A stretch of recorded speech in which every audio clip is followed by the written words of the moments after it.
អូខេពាក់ព័ន្ធជាមួយនឹងសាច់រឿងទី1ខ្ញុំសូមផ្ដល់ជាចំណងជើងមុនបាទចំណងជើងដែលខ្ញុំបានផ្ញើឲ្យហ្នឹងមានចំណងជើងថាអ្នកណាសម្រាប់អ៊ំខ្ញុំអ្នកណាសម្រាប់អ៊ំខ្ញុំអញ្ចឹងសាច់រឿងចំពោះថ្ងៃហ្នឹងផងដែរមិនមែនបដោតតែលើវិញ្ញាណខ្មោចទេគឺខ្ញុំចង់និយាយអំពីករណីឃាតកម្មផងដែរហើយចំពោះករណីឃាតកម្មហ្នឹងផងដែរគឺបានកើតឡើងនៅលើក្រុមគ្រួសារខ្ញុំផ្ទាល់បាទអញ្ចឹងតិចទៀតដល់សាច់រឿងខ្ញុំសូមសម្រាយឲ្យបានលម្អិតដល់អ្នកទាំងអស់គ្នាអញ្ចឹងបើសិនជាមានចម្ងល់អីអាចសួរខ្ញុំបានបាទអញ្ចឹងបងព្យាយាម detail លម្អិតឲ្យមែនតែនទៅពួកខ្ញុំនឹងអត់ទៅនិយាយវិញដោយសារខ្ញុំគិតថាបងនិយាយបានល្អស្រាប់ហើយអត់ចាំបាច់ទៅសួរសំណួរអីកាត់កុំឲ្យដាច់អារម្មណ៍ណាអញ្ចឹងបងព្យាយាម detail ទៅហើយបើមានចង្អល់ណាឆ្ងល់ប្រហែលជាអត់ទោសបងសុំកាត់ខ្លះដែរបាទអរគុណអញ្ជើញបងអញ្ជើញចូលសាច់រឿងអូខេអញ្ចឹងយើងចូលដល់សាច់រឿងយើងតែម្ដងទៅចំពោះសាច់រឿងហ្នឹងផងដែរខ្ញុំសូមលើកឡើងនៅប្រហែលជាខ្ទង់ខែកក្កដាឆ្នាំ2005អញ្ចឹងបើសិនជាគិតមកដល់ពេលនេះប្រហែលជា20ទៅ21ឆ្នាំណាបាទអញ្ចឹងកាលនោះគឺមានពូម្នាក់នៅចិត្តផ្ទះខ្ញុំគាត់បានគ្រោះថ្នាក់ចរាចរណ៍អញ្ចឹងគាត់បានគ្រោះថ្នាក់ចរាចរណ៍ដោយករណីរបស់គាត់ហ្នឹងគឺឡានកុងតឺន័រគៀគាត់ហើយគាត់បានដួលស្លាប់អញ្ចឹងគាត់ពេលដែលគាត់ស្លាប់ហើយហ្នឹងខ្ញុំកាលនោះនៅរៀនក្មេងណែអញ្ចឹងខ្ញុំអត់ហ៊ានទៅមើលសាកសពរបស់គាត់ទេព្រោះសារលើគេថាមានឈាមមានវាអត់សូវល្អមើលអញ្ចឹងណាប៉ុន្តែសម្លៀកបំពាក់ដែលគាត់ប្រឡាក់ឈាមហ្នឹងគឺគេយកទៅបោះចោលនៅក្រោយផ្ទះរបស់គាត់ហើយនៅក្រោយផ្ទះគាត់ហ្នឹងគឺវាស្របចំផ្លូវដែលខ្ញុំដើរទៅផ្ទះទៅមករាល់ថ្ងៃជាប្រចាំថ្ងៃពេលដែលខ្ញុំដើរទៅខ្ញុំកន្លែងទៅឃើញអាខោអាវប្រឡាក់ឈាមហ្នឹងហើយមនុស្សយើងចេះទៀតពេលដែលយើងរត់តែខ្លាចយើងរត់តែមើលអញ្ចឹងដើរទៅមើលដើរមកវិញមើលចុះមើលឡើងក៏យើងសម័យចេះសម័យព្រោះសារពេលដែលគាត់នៅរស់គាត់ជួយចិត្តហៅឈ្មោះខ្ញុំអីលេងដែរអញ្ចឹងណាហើយនៅដល់ពេលយប់ឡើងធម្មតាមិនមានភ្លេងបុណ្យសពនៅក្បែរផ្ទះយើងហើយអាសលេងស្មូតហ្នឹងយើងវាព្រឺយើងវាខ្លាចហើយអញ្ចឹងញ៉ាំបាយបដាអញ្ចឹងខ្ញុំវាចូលលក្ខណៈរវើរវាយហើយខ្ញុំឃើញគាត់នៅក្នុងចានបាយរបស់ខ្ញុំប៉ុន្តែខ្ញុំអត់សន្និដ្ឋានថាខ្មោចទេគាត់ខ្ញុំឃើញគាត់នៅក្នុងចានបាយរបស់ខ្ញុំអញ្ចឹងខ្ញុំខ្លាចខ្ញុំតម្លាក់ចានបាយចុះខ្ញុំភ័យដែរហើយខ្ញុំស្រែករយាយខ្ញុំអញ្ចឹងណាបាទអញ្ចឹងខ្ញុំពេលហ្នឹងខ្ញុំអត់ចាត់ទុកថាគាត់មកលងខ្ញុំទេខ្ញុំចាត់ទុកថាខ្ញុំខ្លាចគាត់ពេកទៅជាលពើលវាឃើញគាត់ក្នុងចានបាយស្រាប់ដល់ពេលមកលងបានប្រហែលថ្ងៃក្រោយម៉ាស៊ីនចាក់សាក់ប៉ះពូខ្ញុំនៅក្នុងបន្ទប់ម៉ាស៊ីនចាក់សាក់ពីមុនមកវាមិនមែនទំនើបដូចឥឡូវទេកាលហ្នឹងគាត់តខ្លួនឯងដូចថាក្បាលមកចូលអញ្ចឹងទៅហើយអាថ្មប៉ិលរបស់យើងវាមិនមានប៉ូលបោកប៉ូលដកហើយអញ្ចឹងក៏តខ្សែភ្លើងមកវាមានភ្ជាប់ពីប៉ូលបោកជាមួយប៉ូលដកយើងអង្គុយកាន់អញ្ចឹងបានយើងយកទៅសាក់ហ្នឹងតែថ្ងៃដែលខ្ញុំបានឃើញផ្ទាល់ហ្នឹងគឺម៉ាស៊ីនសាក់ហ្នឹងវារខ្លួនឯងនៅក្នុងបន្ទប់ហ្នឹងខ្លួនឯងអញ្ចឹងហើយខ្ញុំគឺអ្នកដែលឃើញផ្ទាល់ហ្មងស្រាប់ដល់ពេលហ្នឹងគ្រួសាររបស់ខ្ញុំនៅក្នុងគ្រួសារហ្នឹងពូមីងមៀខ្ញុំអីគាត់ដឹងតែខ្ញុំខ្លាចខ្មោចពូហ្នឹងដែរអញ្ចឹងក៏ចេះតែប្រអាប់ថានោះពូហ្នឹងមកឡងហើយពូហ្នឹងមកលេងអញ្ចឹងទៅហ្នឹងហើយអញ្ចឹងក៏អត់ចាប់អារម្មណ៍ដែរចេះនឹកថាខ្លាចពូហ្នឹងណាបាទស្រាប់ដល់ពេលក្នុងប្រហែលក្នុងមួយរយៈពេលចុងក្រោយហ្នឹងដែរប្រហែលថ្ងៃហ្នឹងដែរម៉ាក់ខ្ញុំគាត់យកសពឃើញបាក់ថ្មិញស្រាប់ពេលគាត់បាក់ថ្មិញទៅហូរឈាមខ្លាំងមែនតើដល់ថ្នាក់យកស៊ីយ៉ូបាញ់ទឹកហ្នឹងមកបាញ់ថ្មិញហ្នឹងក៏អត់ប្របាត់ដែរនៅតែហូរឈាមរហូតអញ្ចឹងពេលធម្មតាតាមទំនៀមទម្លាប់ខ្មែរយើងពេលដែលយើងយកសពឃើញបាក់ថ្មិញហើយហូរឈាមអញ្ចឹងវាអត់សូវល្អទេជាពិសេសពាក់ព័ន្ធជាមួយនឹងសាច់ញាតិរបស់យើងផ្ទាល់ហ្មងគឺអាចនឹងករណីដូចស្លាប់បាត់បង់ជីវិតអីអញ្ចឹងទៅអញ្ចឹងពេលដែលគាត់យកសពឃើញអញ្ចឹងគាត់ចេះតែភ័យដែរតែគាត់តែចំណាំមើលដូចអត់អីដែរអញ្ចឹងហើយម្លងបានប្រហែលថ្ងៃទៀតយាយចំនួនមួយរបស់ខ្ញុំគឺគាត់នៅពេញនឹងស្រាប់គាត់ឃើញអ៊ំខ្ញុំនៅបេនឡានគាត់ចេញពីញ៉ាំកាទៀវមកពីហាងញ៉ាំកាទៀវទៅគាត់កន្លែងទៅគាត់ឃើញអ៊ំខ្ញុំហ្នឹងគឺនៅឈរក្បែរឡានបេនឡានហើយក៏គាត់ខំស្រែកហៅដែរគាត់ខំស្រែកហៅអ៊ំខ្ញុំប៉ុន្តែ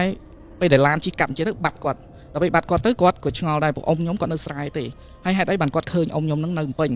គាត់ក៏បានទេមកខាងគ្រួសារខ្ញុំទេមកខាងម៉ាក់ខ្ញុំអីថាមិនបានអញឃើញវានៅពេញអញ្ចឹងវាទៅពេញការអញ្ចឹងណាមិនមានពេលណាគេដឹងព្រោះកាលនោះ20ឆ្នាំមុនពេលដែលយើងគាត់ឡើងមកពេញឆ្ងាយណាពីកំពង់ចាមមកពេញកាលនោះហាក់ដូចឆ្ងាយមែនតើបាទហើយយើងអត់តន់ស្រួលហ្នឹងហើយគាត់ក៏មិនមែនដូចថាអ្នកដើរនៅទីក្រុងឯដែរគាត់អ្នកស្រែអញ្ចឹងពេលដែលកន្លែងឃើញអញ្ចឹងគាត់ទេមកសួរគ្រួសារហើយក៏លោថាមានរឿងអីបានគាត់មកពេញអញ្ចឹងទៅស្រាប់ពេលអ្នកផ្ទះថាអត់ដឹងផងគាត់មានប្រាប់អីទេបាទអញ្ចឹងដល់កន្លែងនេះខ្ញុំសូមបើកវងកញ្ចក់បន្តិចអ្នកទាំងអស់គ្នាប្រកាសជាឆ្ងល់ហើយថាចំណងជើងខ្ញុំចង់និយាយអំពីអ៊ំរបស់ខ្ញុំហេតុអីបានខ្ញុំទៅនិយាយរៀបរាប់ពីពូនៅចិត្តផ្ទះដែលស្លាប់វិញបាទអញ្ចឹងឥឡូវយើងចូលដល់សាច់រឿងយើងតែម្ដងទៅនៅថ្ងៃមួយពេលដែលខ្ញុំដើរមកពីរៀនជាមួយអ៊ីខ្ញុំបងសុំកាត់តិចណាដោយសារចូលដល់សាច់រឿងហ្មងតែខ្ញុំសុំ flashback តិចបើកវងកញ្ចក់មួយពេលដែលបងឃើញគាត់ក្នុងចានហ្នឹងឃើញរូបភាពបែបណាឃើញតែមុខឬមួយក៏មិនឃើញមុខគាត់ឃើញតែមុខក្នុងចានទេត្រូវឃើញមុខគាត់ក្នុងចានបែបកលឹងហ្នឹងឯងអត់មានអាក្រក់អីទេគ្រាន់មុខយើងធម្មតាមុខមនុស្សក្នុងធម្មតាទេបាទព្រោះខ្ញុំខ្លាចយកច្រឡំថាឃើញរូបភាពអាគ្រោះថ្នាក់ហ្នឹងអត់ទេរូបភាពគ្រោះថ្នាក់អត់ទេព្រោះដោយសារខាងដើមខ្ញុំបានបញ្ជាក់ឲ្យខ្ញុំអត់ហ៊ានទៅមើលទេចាបាទខ្ញុំអត់ហ៊ានទៅមើលទេព្រោះអីដែលខ្ញុំឃើញក៏ខ្ញុំឃើញតែសម្លៀកបំពាក់ឈាមរបស់គាត់ដែរអូខេជើញចូលតបងអូខេអញ្ចឹងខ្ញុំសុំបកមកសាច់រឿងរបស់យើងវិញនៅ ក្នុងខែកក្កដាឆ្នាំ2005នឹងដែរគឺរដូវវស្សាហើយថ្ងៃហ្នឹងគឺខ្ញុំដើរបកពីសាលាមកវិញជាមួយនឹងម្ដាយមីងរបស់ខ្ញុំពេលដើរមកដល់ផ្ទះស្រាប់ខ្ញុំឃើញផ្ទះបិទទ្វារអស់ដល់ពេលបិទទ្វារអស់អញ្ចឹងទៅក៏ខ្ញុំដើរបកមកខាងមុខវិញមកផ្ទះយាយខ្ញុំខាងប៉ាខ្ញុំខាងមុខវិញសួរថាហេតុអីបានអ្នកផ្ទះខ្ញុំតាបាត់អស់ហេតុអីបានចាក់សោចោលអញ្ចឹងយាយខ្ញុំខាងប៉ាខ្ញុំក៏ប្រាប់ថាម៉ាក់វាហើយនឹងយាយវាអីនាំគ្នាទៅយកខ្មោចអ៊ំវាអីអញ្ចឹងអ៊ីខ្ញុំអីគាត់យំបណ្ដោយហើយពេលហ្នឹងផងដែរខ្ញុំនៅរៀងតូចដែរយើងវាអត់សូវចាប់អារម្មណ៍ថាគាត់យំដោយសារអីអញ្ចឹងចេះសួរឡើងថាអ៊ំខ្ញុំហ្នឹងស្លាប់ហើយអូខេក្នុងករណីដែលស្លាប់ហ្នឹងផងដែរហ្នឹងអាថ្ងៃដែលពួកគាត់បានបិទចាក់សោទ្វារទៅយកសពហ្នឹងណាម៉ាក់ខ្ញុំអីក៏នាំគ្នានិយាយគ្នានៅលើផ្ទះទេប៉ុន្តែស្រាប់តែមានពូហ្នឹងត្រូវជាបងប្អូនសាច់ញាតិប្រពន្ធអ៊ំខ្ញុំហ្នឹងខ្ញុំកន្លែងនេះខ្ញុំបញ្ជាក់តិចអ៊ំរបស់ខ្ញុំហ្នឹងគឺត្រូវជាបងប្រុសបកើតរបស់ម៉ាក់ខ្ញុំហើយជាអ៊ំប្រុសបាទអញ្ចឹងសាច់ញាតិរបស់អ៊ំស្រីដែលត្រូវជាប្រពន្ធរបស់គាត់ហ្នឹងជិះម៉ូតូមកពីស្រុកមកប្រាប់តំណែងថាបងរបស់ម៉ាក់ខ្ញុំហ្នឹងអ៊ំខ្ញុំហ្នឹងគឺគាត់ស្លាប់ហើយអញ្ចឹងឲ្យសាច់ញាតិទៅយកសពថ្ងៃទៅយកសពហ្នឹងផងដែរមានដូចជាម៉ាក់ខ្ញុំពូខ្ញុំជាមួយនឹងយាយខ្ញុំគាត់ជិះឡានទៅយកសពប៉ុន្តែពេលដែលទៅដល់ស្រុកហ្នឹងសពហ្នឹងមិនមែនស្លាប់នៅស្រុកហ្នឹងទេសពហ្នឹងគឺត្រូវស្លាប់នៅក្នុងកន្លែងស្រែមានន័យថាស្រែដែលគាត់ធ្វើហ្នឹងគឺគាត់ត្រូវឆ្លងកាត់ចការកស៊ូហើយបានទៅដល់ស្រែហ្នឹងទៀតមានន័យថាចំការស្រែរបស់គាត់ហ្នឹងគឺនៅឆ្ងាយអំពីអាស្រុកដែលគាត់នៅហ្នឹងទៀតបាទភូមិដែលគាត់នៅហ្នឹងទៀតអញ្ចឹងខែហ្នឹងគឺខែភាសាពេលដែលភ្លៀងខ្លាំងទៅវាបែកផុកបែកអីអញ្ចឹងឡានជិះចូលអត់បានទេអញ្ចឹងគ្រួសាររបស់ខ្ញុំដូចម៉ាក់ខ្ញុំអីហ្នឹងគឺគាត់ទៅដល់ស្រុកហ្នឹងហើយដោយសារតែជិះចូលទៅក្នុងអាដីស្រែហ្នឹងអត់បានក៏នាំគ្នាបកមកខេត្តវិញបកមកទីរួមខេត្តផ្ទះខ្ញុំវិញហើយថ្ងៃស្អែកឡើងបាននាំគ្នាទៅម្ដងទៀតអញ្ចឹងពេលដែលទៅម្ដងទៀតហ្នឹងម៉ាក់ខ្ញុំអត់ទៅទេទៅតែពូខ្ញុំអ៊ំខ្ញុំជាមួយនឹងយាយខ្ញុំឯងហើយនឹងអ៊ីខ្ញុំមួយទៀតមកពីស្រុកហ្នឹងហើយនាំគ្នាទៅហើយជួលគោយន្តរបស់គេហ្នឹងពីក្នុងភូមិហ្នឹងជិះចូលទៅកន្លែងស្រែហ្នឹងក្នុងករណីថ្ងៃហ្នឹងផងដែរវាជួនគ្នាមែនតើគេឲ្យទៅយកសពហ្នឹងគឺគេប្រាប់ដែរថាមានករណីសម្លាប់ពីរក្នុងពេលតែមួយគេឲ្យទៅយកសពហ្នឹងទី1គឺខ្មោចដែលស្លាប់ដោយចោលប្លន់ម៉ូតូ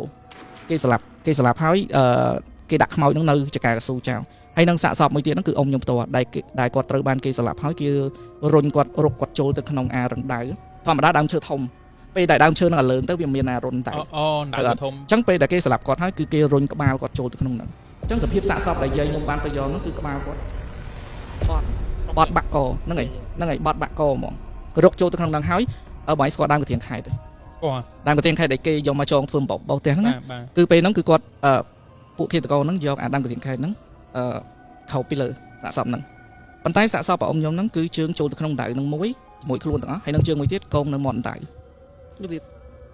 មកចាហៀងហ្នឹងហើយជើងមិនចាហៀងឯងដែលនៅកងមាត់ដៅគេពេលហ្នឹងខ្លួនឯងចូលទៅក្នុងហ្នឹងអស់ហើយបាទអញ្ចឹងពេលដែលយាយខ្ញុំគាត់បានទៅយកសាកសពហ្នឹងណាបើឯងឃើញដឹងទស្សនវិជ្ជាហ្នឹងមិនអត់ទៅដល់តកៅប៉ុនកូនដៃនេះបើយើងទុកមកជប់ជិះមិនមកជប់ទ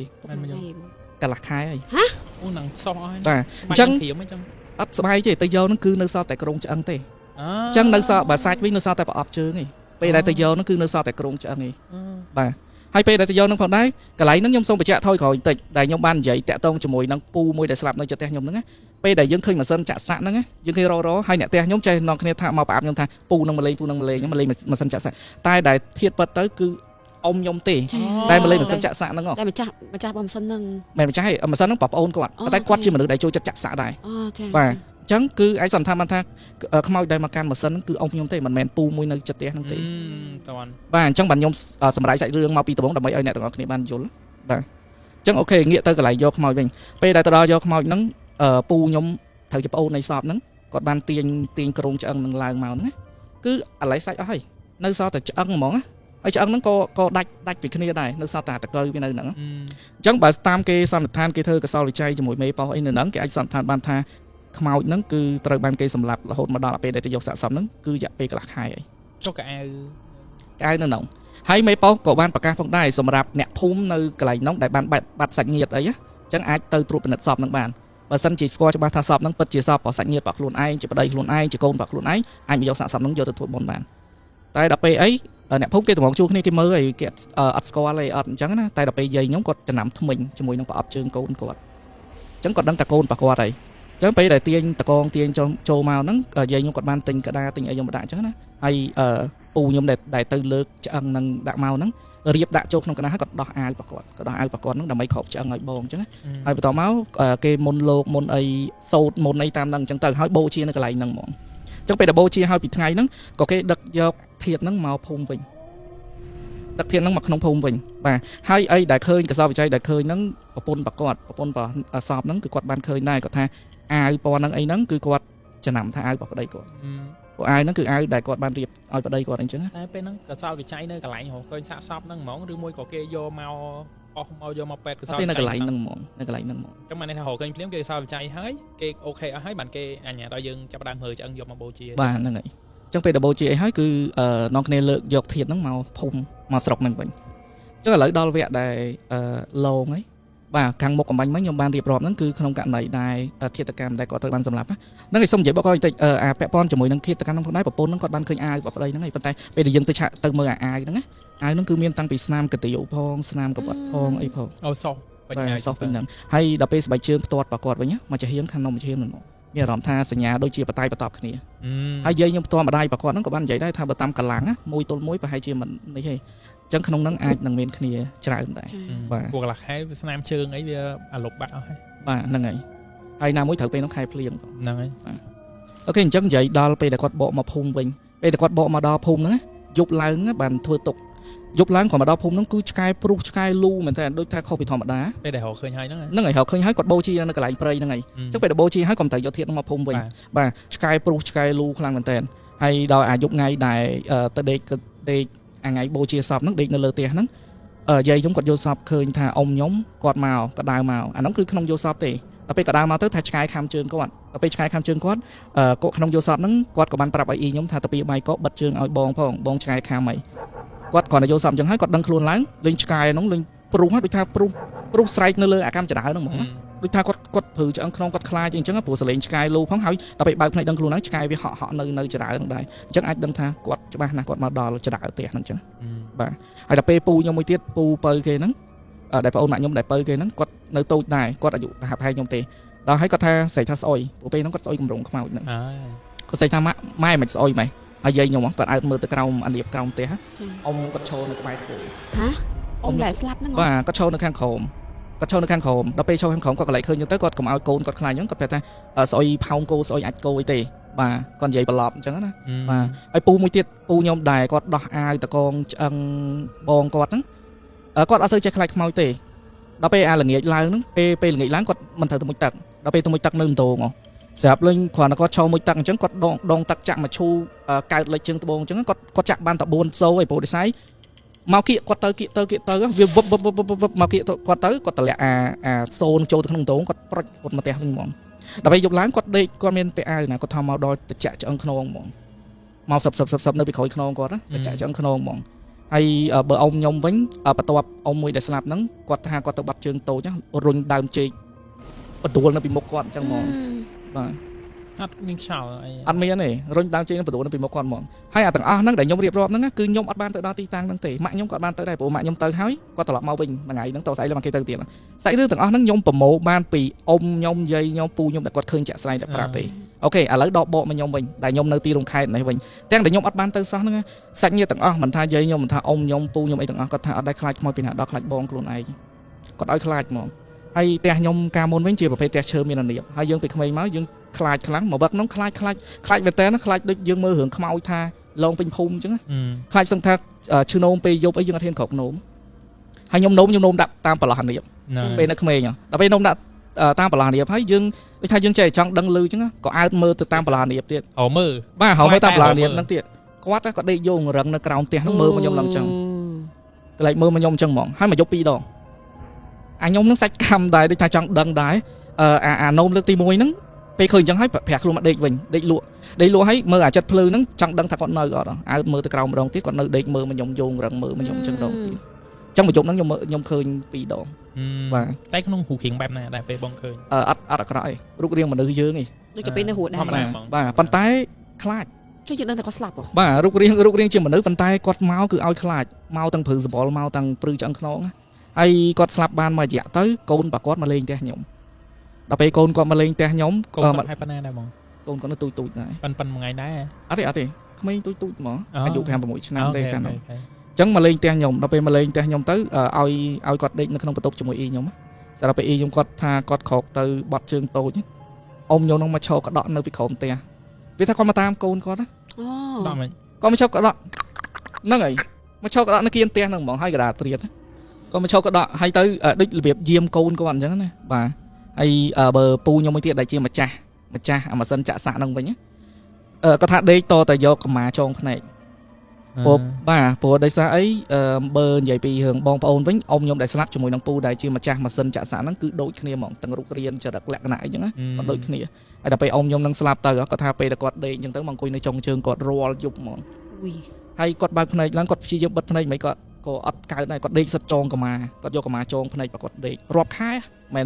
ិនតែមួយថ្ងៃពីរថ្ងៃទេហើយបើប្រកូនកាលនោះបន្ទប់ទឹកវិញនៅក្រៅផ្ទះអត់នៅក្នុងផ្ទះហ្នឹងហើយព្រោះផ្ទះយើងឈើអញ្ចឹងបន្ទប់ទឹកនៅក្រៅផ្ទះនៅក្រោយផ្ទះអញ្ចឹងទៅគាត់ថាពេលដែលគាត់ចូលបាត់ជើងនៅក្នុងបន្ទប់ហ្នឹងលេងអ៊ំខ្ញុំគាត់នៅឈរពីក្រោយខ្នងគាត់ថាគាត់រត់ឡើងចង់ឃ្លាយបន្ទប់ទឹកហើយគាត់យកសាច់រឿងគាត់យករឿងបើអ៊ំខ្ញុំដែលឡងគាត់ហ្នឹងមកនិយាយប្រាប់អ្នកផ្ទះខ្ញុំអត់ចូលទឹកបន្ទប់ទឹកហ្នឹង3ខែអូយបាទខ្ញុំអត់ចូលព្រោះដោយសារពេលដែលចូលទៅគាត់នៅឈរពីក្រោយខ្នងមាននៅខាងក្រៅប្រគល់នេះនៅក្នុងប្រគល់មួយបាទនៅក្នុងប្រគល់មួយគ្នាហ្មងចូលទៅអីហ្នឹងខ្ញុំសម័យមើលខ្លួនឯងវិញពេលមកតិចខ្នងខ្ញុំខ្ញុំខ្នងខ្ញុំចូលចិត្តឲ្យវាដល់យ៉ាងខ្ញុំយកមិនយកភួយយកទៅឃ្លុំកន្លែងហ្នឹងអត់វាឲ្យជាប់ជើងក្រោយអត់ឲ្យរបៀបមកកេះជើងអីបាទខ្ញុំដាច់ខាតត្រូវតែគ្របក្តៅមិនឲ្យត្រូវគ្របជើងដែរហ្នឹងហើយពូខ្ញុំគាត់ឃើញអញ្ចឹងឃើញអាសាឃើញអង្គុយនៅចុងជើងហើយជួនកាលទៅតែនៅពីលើមុខគាត់បាទគាត់ដេកអញ្ចឹងទៅតែនៅពីលើមុខហ្នឹងហើយមកកាប់មុខដល់អញ្ចឹងទៅបានគាត់យកកម្មាហ្នឹងចងនឹងភ្នែកចងភ្នែកព្រោះដោយសារអីពេលគាត់ដឹងខ្លួនឡើងពេលណាគឺឃើញតែអញ្ចឹងទៅបាទហើយម្លងបានមួយរយៈក្រោយទៅពូខ្ញុំមួយទៀតគាត់ទៅលេងផ្ទះទៅលេងប្រពន្ធគាត់ក្មួយគាត់អញ្ចឹងណាទាំងដែលធាតហ្នឹងគឺគាត់បូជាឲ្យគាត់ទុកនៅខាងមុខផ្ទះប្រភូមិមកដូចប្រភូមិមកហ្នឹងហើយគាត់ទុកនៅខាងមុខផ្ទះហ្នឹងហើយស្រាប់គាត់ថាថ្ងៃដែលគាត់ទៅលេងក្មួយគាត់ហ្នឹងបើកមុងចូលមករកគាត់ហ្មងបើកមុងឲ្យជាគៀងហោះពេញមុងគាត់ឃើញគាត់ហ្នឹងហើយគាត់ឃើញស្រស់ហ្មងបើកមុងហ្នឹងចូលមករកគាត់ហ្មងគាត់ស្រែកទាំងយប់ហើយរឿងដែលគាត់ឡងហ្នឹងគឺឡងខ្លាំងមែនតើហ្មងឡងសឹងថាបងប្អូនហ្នឹងគឺខ្លាចឡើងរាប់ឆ្នាំមិនខ្លាចតែមកពេលដែលគាត់ស្លាប់ហ្នឹងឯងមកទៅមិនចង់សើខ្ញុំសុំកាត់ទេដឹងកន្លែងបើកមុងមិញខ្ញុំសម័យឃើញអីអត់ឃើញគេមូសចូលអត់បងអត់ទេខ្ញុំមិញមូសចូលអត់ខ្ញុំខួរក្បាលទៅអញ្ចឹងមិនមែនចង់កាត់អីទេខួរក្បាលទៅអញ្ចឹងហ្មងមើលឃើញគាត់បើកមុងចូលហ្នឹងឃើញរូបភាពបែបណាបងមិនបានសួរដូចជាអត់បានសួរចំណុចកន្លែងហ្នឹងប្រហែលជាអាចនឹងវាអីចូលលេងអញ្ចឹងទៅប៉ុន្តែបើរឿងថាចកៀងហោះហ្នឹងគឺច្បាស់ហ្នឹងផ្នែកគាត់ឃើញច្បាស់ចកៀងក្រៅមុងឬក្នុងមុងមកចកៀងក្រៅមុងនេះក្រៅមុងតែហោះបាទហោះនៅពេញផ្ទះអញ្ចឹងទៅតែមួយទេបាទហើយគាត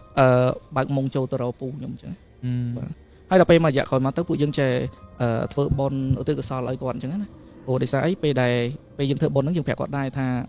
កុំឲ្យបងប្អូនកូនចៅខ្លាចហ្នឹងហើយវល់អីណាប៉ុន្តែគ្រាន់ថាការខ្លាចហ្នឹងដូចខ្ញុំបញ្ជាក់អញ្ចឹងខ្លាចឡើងរាប់ឆ្នាំបានសាបបាត់កាចសាហាវកាចខ្លាចដោយសារគាត់និយាយថាគាត់អត់សុខចិត្តហ្នឹងហើយបានគេស្លាប់បាទសុខចិត្តតែដល់ពេលជួបហេតុការណ៍អញ្ចឹងយើងតែងតែទៅវត្តធ្វើបុណ្យទៅកុសលជូនគាត់ធម្មតាអញ្ចឹងទៅហ្នឹងហើយទៅកុសលអញ្ចឹងទៅហើយប្រាប់គាត់ថាកុំឲ្យកូនចៅអីខ្លាចទៀតអញ្ចឹងបាទតែនៅតែមកយូរម្ដងនៅយូរចេះឃើញទៅប៉ុន្តែគាត់ថាដល់ឥឡូវហ្នឹងរៀងសាបហើយព្រោះរយៈពេល20ឆ្នាំហើយរៀងសាបហ្មងឬក៏រៀងសាបឬមួយក៏នៅមួយបានន័យថាបើសម្រាប់ខ្ញុំហ្មងឥឡូវអត់ឃើញទេហ្នឹងហើយចុះបើលោក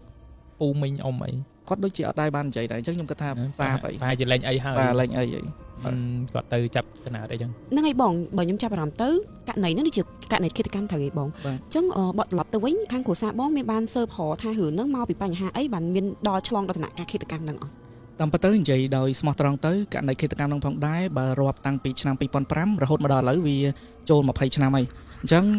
រហូតមកដល់ឥឡូវគឺយើងអត់ទាន់បានវែកមករកឃាតករឃើញទេតែសម្រាប់គ្រួសារខ្ញុំវិញគឺគាត់គិតថាទៅតាមយថាកម្មទៅអ្នកណាសាងអីឲ្យគាត់ទទួលនឹងទៅប៉ុន្តែខ្ញុំចង់និយាយថារហូតដល់ពេលនេះថាមិនត្រូវគឺឃាតករហ្នឹងគឺកំពុងតែនៅមើលមុខកញ្ចក់ទូនឹងក៏ថាបានដែរហ្នឹងហើយដោយសារយើងអត់ដឹងថាគាត់ជាអ្នកគេក្មេងចាស់ប្រុសស្រីយើងអត់ដឹងដែរហ្នឹងហើយពួកឯងជំនាន់មុនរឿងឃាតកម្មហ្នឹងសម្បូរហើយច្រើនទៀតគាត់នៅឆ្ងាយទៀតចឹងបាទសើមកេតសម្បូរជំនាន់មុនរឿងចោលប្លន់សម្រាប់គ្នាអីហ្នឹងពីច្រើនបាត់កន្លះខែមួយខែអីមិនហោសាក់សពឃើញហើយត្រូវជំនាន់ហ្នឹងវាអត់មានប្រព័ន្ធ social media ដូចយើងសម័យឥឡូវទេបាទអូខេអូបងទាំងអស់គ្នាបានស្ដាប់ជាមួយនឹងរឿងបងម៉ាទីនគាត់និយាយហើយបើចាប់អារម្មណ៍ជាមួយនឹងរឿងខាងសពរបស់អ៊ំប្រុសគាត់វិញគឺថាឡងនេះបើថាឡងយកទៅថតរឿងគឺអត់មានកន្លែងប្រេកណាបាទអត់មានប្រេកទេអត់ដងហើមទេសាហាវខ្លាំងហ្មងនេះទីសារតែយើងស្ដាប់អញ្ចឹងណាបើយើងស្មៅចេញជារឿងកនវិញអាភ្លេងសៅនឹងបុកទុងហើយបើកមុងមកចង្គៀងហោះពេញនឹងលក់មើលចុះក្រោមទៅហើយមកចូលពេញមុងហ្នឹង មិនបាញ់ខ្ញុំទៅចេញធ្លាទៅមួយខ្ញុំ មកមិនគិតអីពេលហ្នឹងមិនតែខ្មោចចូលមិនខ្លាចខ្មោចមិនខ្លាចមុខចូលវិញ ចង់ដឹងបើថាមូសចូលបានអាហ្នឹងការសម័យគាត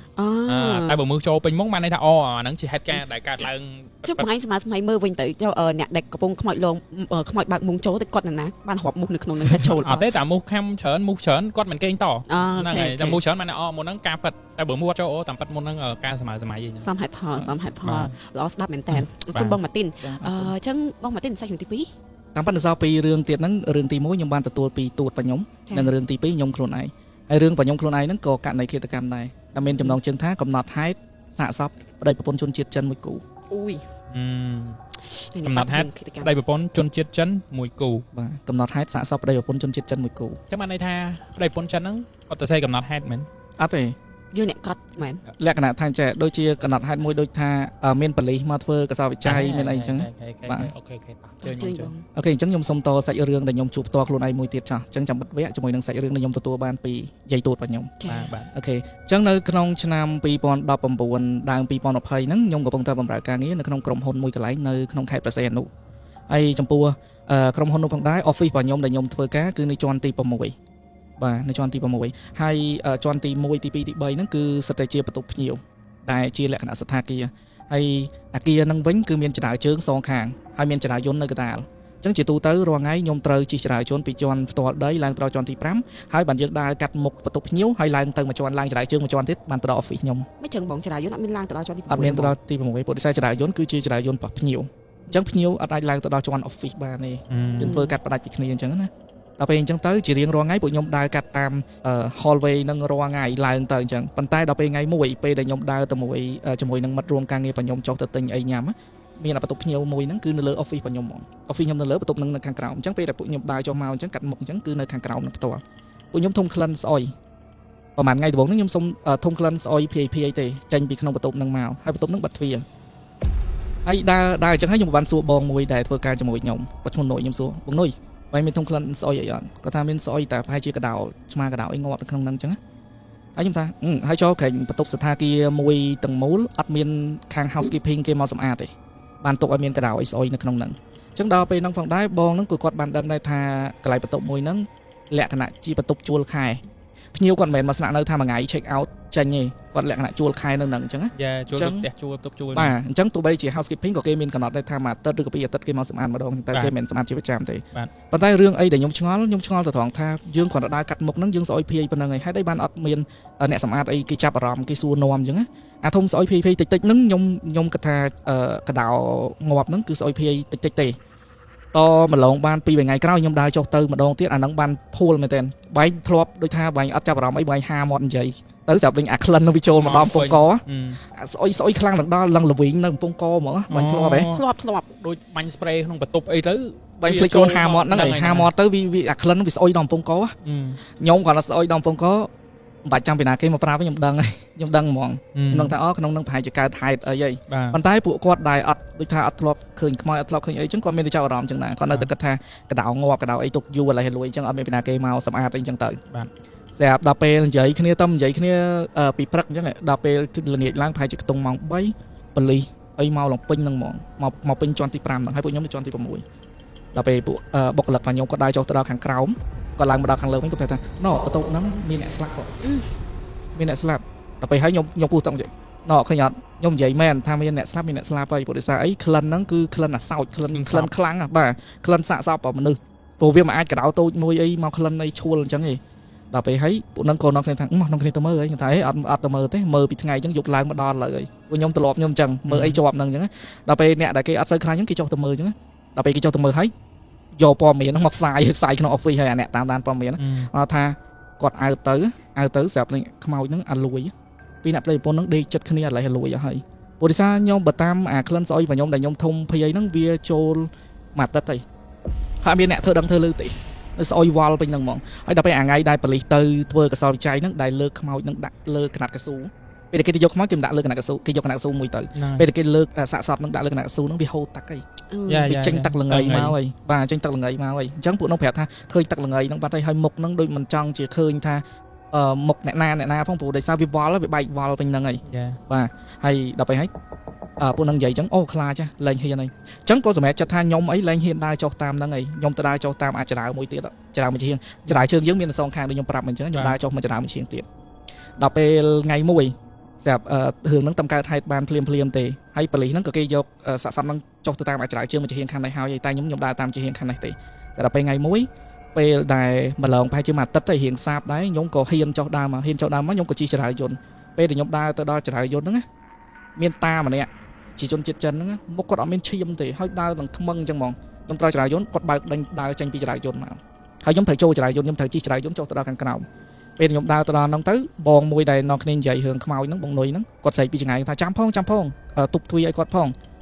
ស្រាប់ពេលដែលបងនុយចូលមកដល់ក្នុងចរាយន្តថាបងបាយមានឃើញតាមិញអត់បងក៏ថាអត់ឃើញផង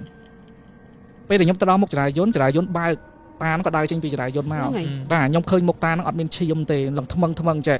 ហើយខ្ញុំក៏សង្ស័យបាទស្លេកចឹងហើយគាត់អត់មកទៅក៏ដើរចេញទៅបាត់ហើយបងហ្នឹងគាត់មកដល់ដែរហើយអីបើគាត់អត់ឃើញតាហ្នឹងគាត់រត់មកដល់គាត់ថាឲ្យចាំដែរខ្ញុំបើកចរាយន្តចាំខ្ញុំទៅសួរថាបងបែងមានឃើញតាមួយដើរចេញពីហ្នឹងតែគាត់ថាអត់មានឃើញផងដល់ពេលចរាយន្តបិទអីទៅក៏បងហ្នឹងធ្វើជាសួរថាតាហ្នឹងមានសភាពរូបរាងអីមិនដែរខ្ញុំថាតាហ្នឹងរៀងខ្ពស់1ម៉ែត្រដូចថា1ម៉ែត្រប្រហែលជាប៉ែតទៅហើយរៀងតពេកបន្តិចរៀងស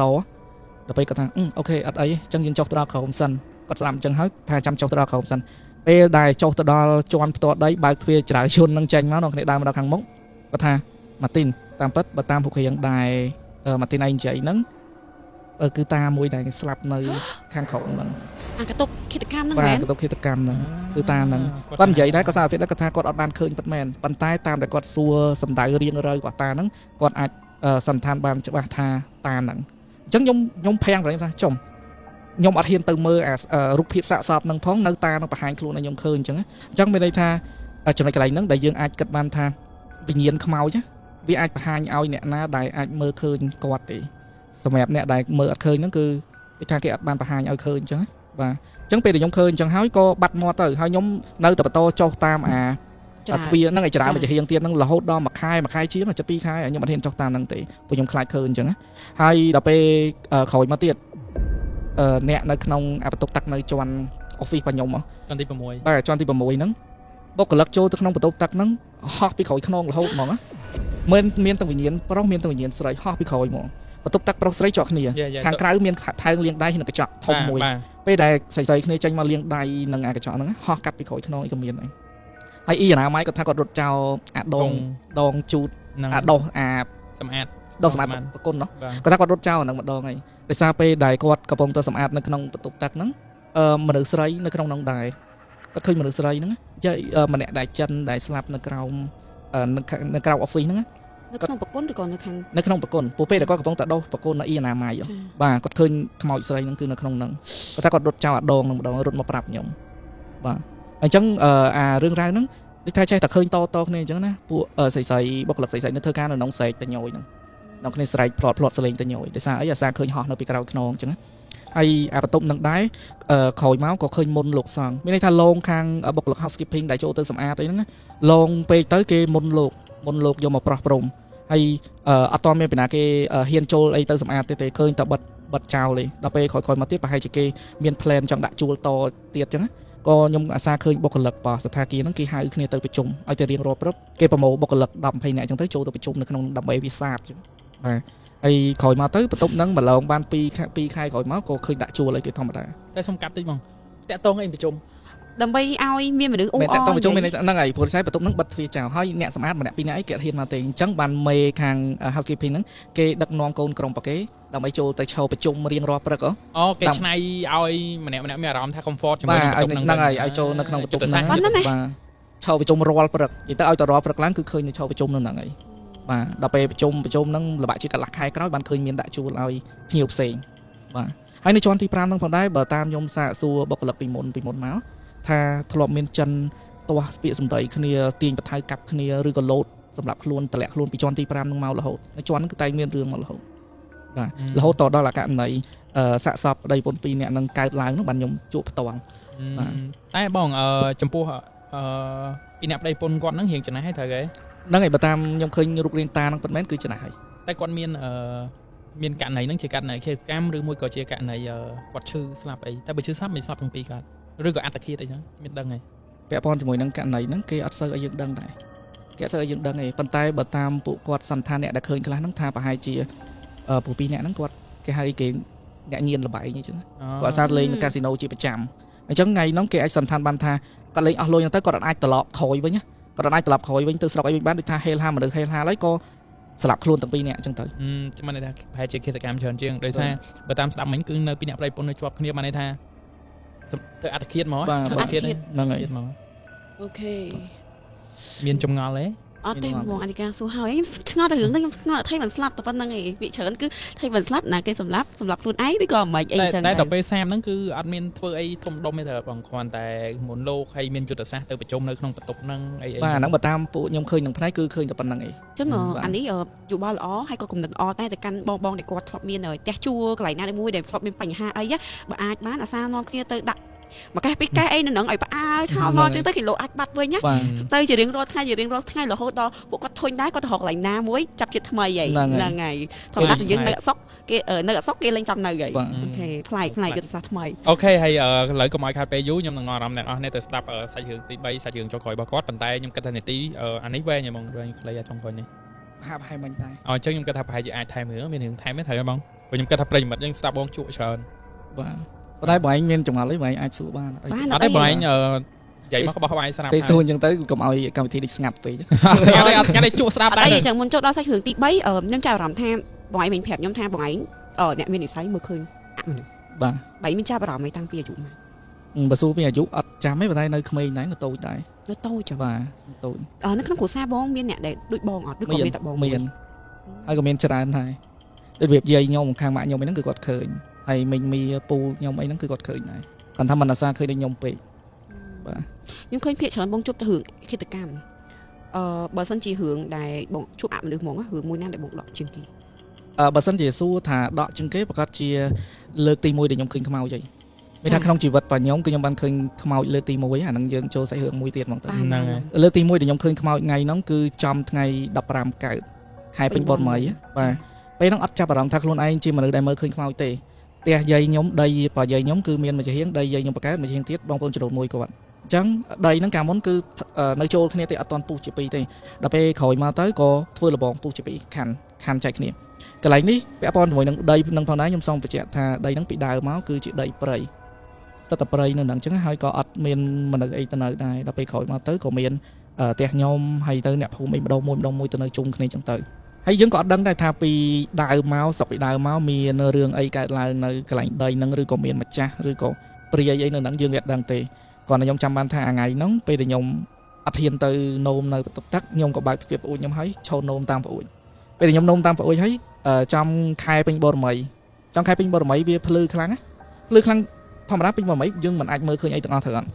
់ដល់ពេលខ្ញុំអើចេញតាមប្អួចហ្នឹងទៅឃើញខ្មោចស្រីតម្លាក់សក់ហើយស្លៀករ៉ូបសរ៉ូបដេកយប់ហ្នឹងកាន់ដៃកូនប្រុសឈរនៅក្រោមដើមកទួតហើយឈរនៅលើលបងតោងលបងចេះថ្ងៃហ្នឹងចេះអត់បាយមុខខ្ញុំទេចេះបាយខ្នងខ្ញុំចេះដំបូងខ្ញុំអត់គិតថាខ្មោចព្រោះដោយសារមកចាក់ជីវិតខ្ញុំអត់ដែរឃើញខ្មោចផងឃើញលើកទី1ដល់ពេលខ្ញុំនឹកឃើញថាបើគេចង់ដឹងថាខ្មោចរឿងខ្មោចឲ្យមើលទៅជើងត្រូវអត់ដល់ពេលខ្ញុំទៅមើលទៅបូដល់ពេលខ្ញុំមើលទៅជើងអត់មានទេអត់មានជើងទៅលើជើងស្មាជើងខ្មោចមិនមែនមើលជើងខ្មោចអូនជើងចាស់ទេបាទមើលជើងដល់ពេលហើយខ្ញុំអត់ឃើញជើងទេទាំងកូននឹងទាំងម្ដាយហ្នឹងកាន់ដៃអញ្ចឹងហើយខ្ញុំនេះទៀតពេលដែលឃើញអញ្ចឹងហើយរត់ទៅបើកភ្លើងមើលថាម៉ោងប្រហែលម៉ោង2យប់ចាំមិនទៅណាបាទបាត់ជើងតូចខ្ញុំបាត់ជើងតូចខ្ញុំនោមតាមទ្វារប្អួចនោមតាមប្អួចខ្ញុំអត់ទៅឃើញខ្មោចអញ្ចឹងទៅដល់ពេលខ្ញុំអត់ឃើញខ្មោចអញ្ចឹងទៅខ្ញុំស្ទុះចូលមកក្នុងផ្ទះវិញដើម្បីបើកភ្លើងឈួលមើលថា